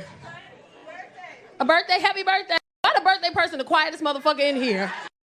And the friend's drunk as fuck. Like, that's me. That's me on my friend's birthday. Okay, it's bitch, it's everybody's birthday at some point this year, okay? I got time to be sitting here going about everybody's motherfucking birthday, bitch. Birthday. Like, I don't have time. Shit. And now everybody want to be born. Like, where you get it? It's your birthday. Oh.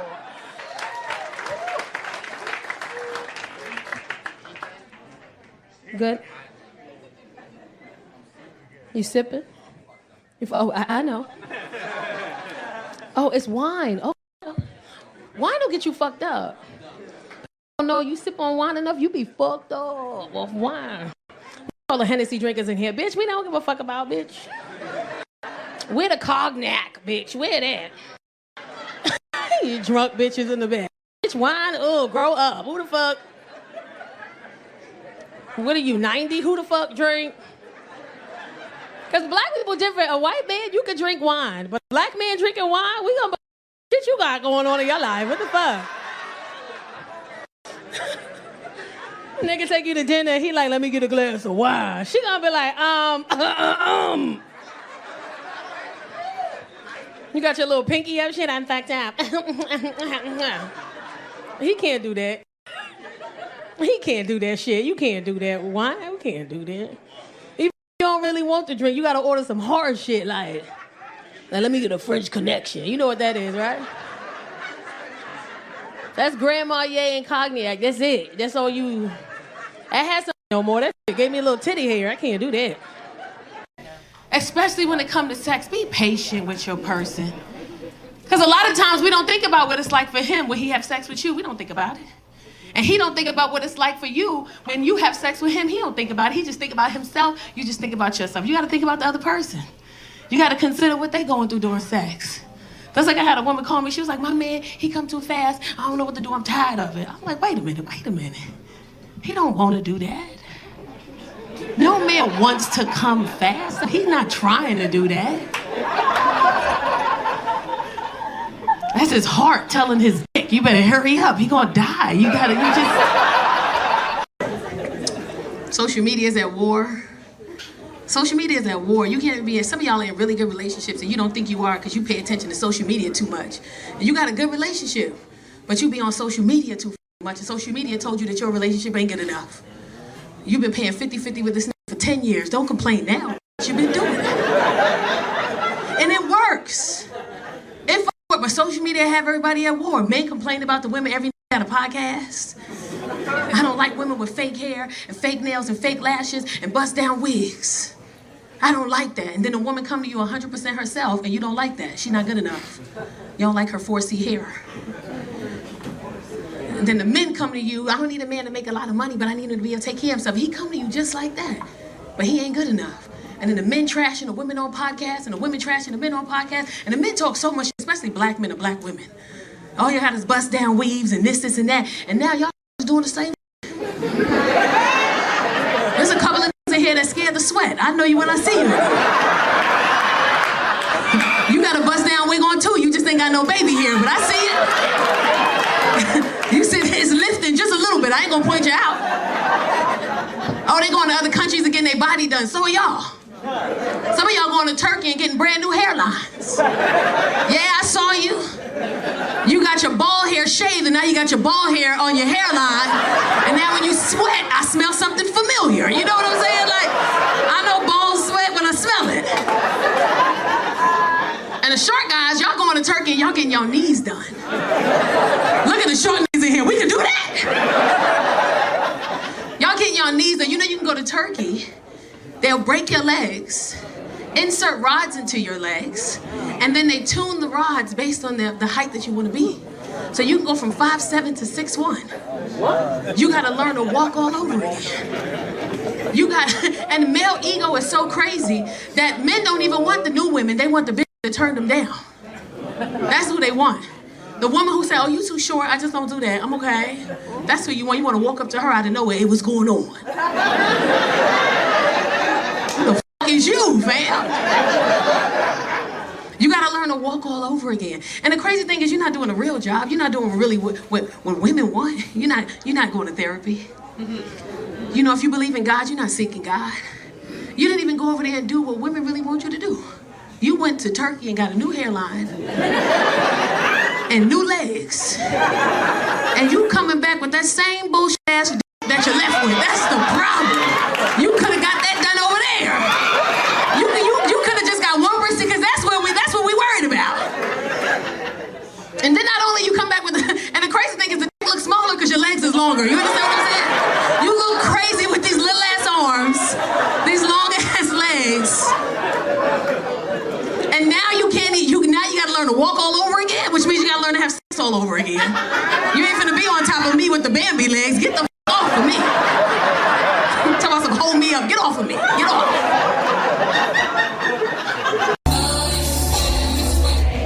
Yes. Go ahead, cut that off. What's up, Baltimore? We outside. I love it here. When I came on, y'all was every time I come out on stage, it's always like, yeah. And when y'all see me, they be like, it's the women. Cause y'all perverts, bitch. Y'all. The men be quiet, but the women be like, okay, body, okay, bitch. Okay, ass, okay. It's always the women. But I'm so excited. You know I love some Baltimore. Y'all know I love it here. Let me tell you something. Life has been changing. So many things have happened. I was in the middle of the fires. Yeah, I think I did last year here in either December or February. Last year I was here. And then right after I left here, I bought a house for my birthday. I said, let me buy my house for my birthday.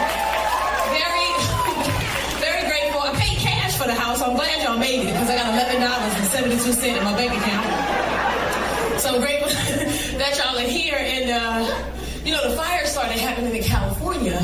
And my house was in the middle of the fires.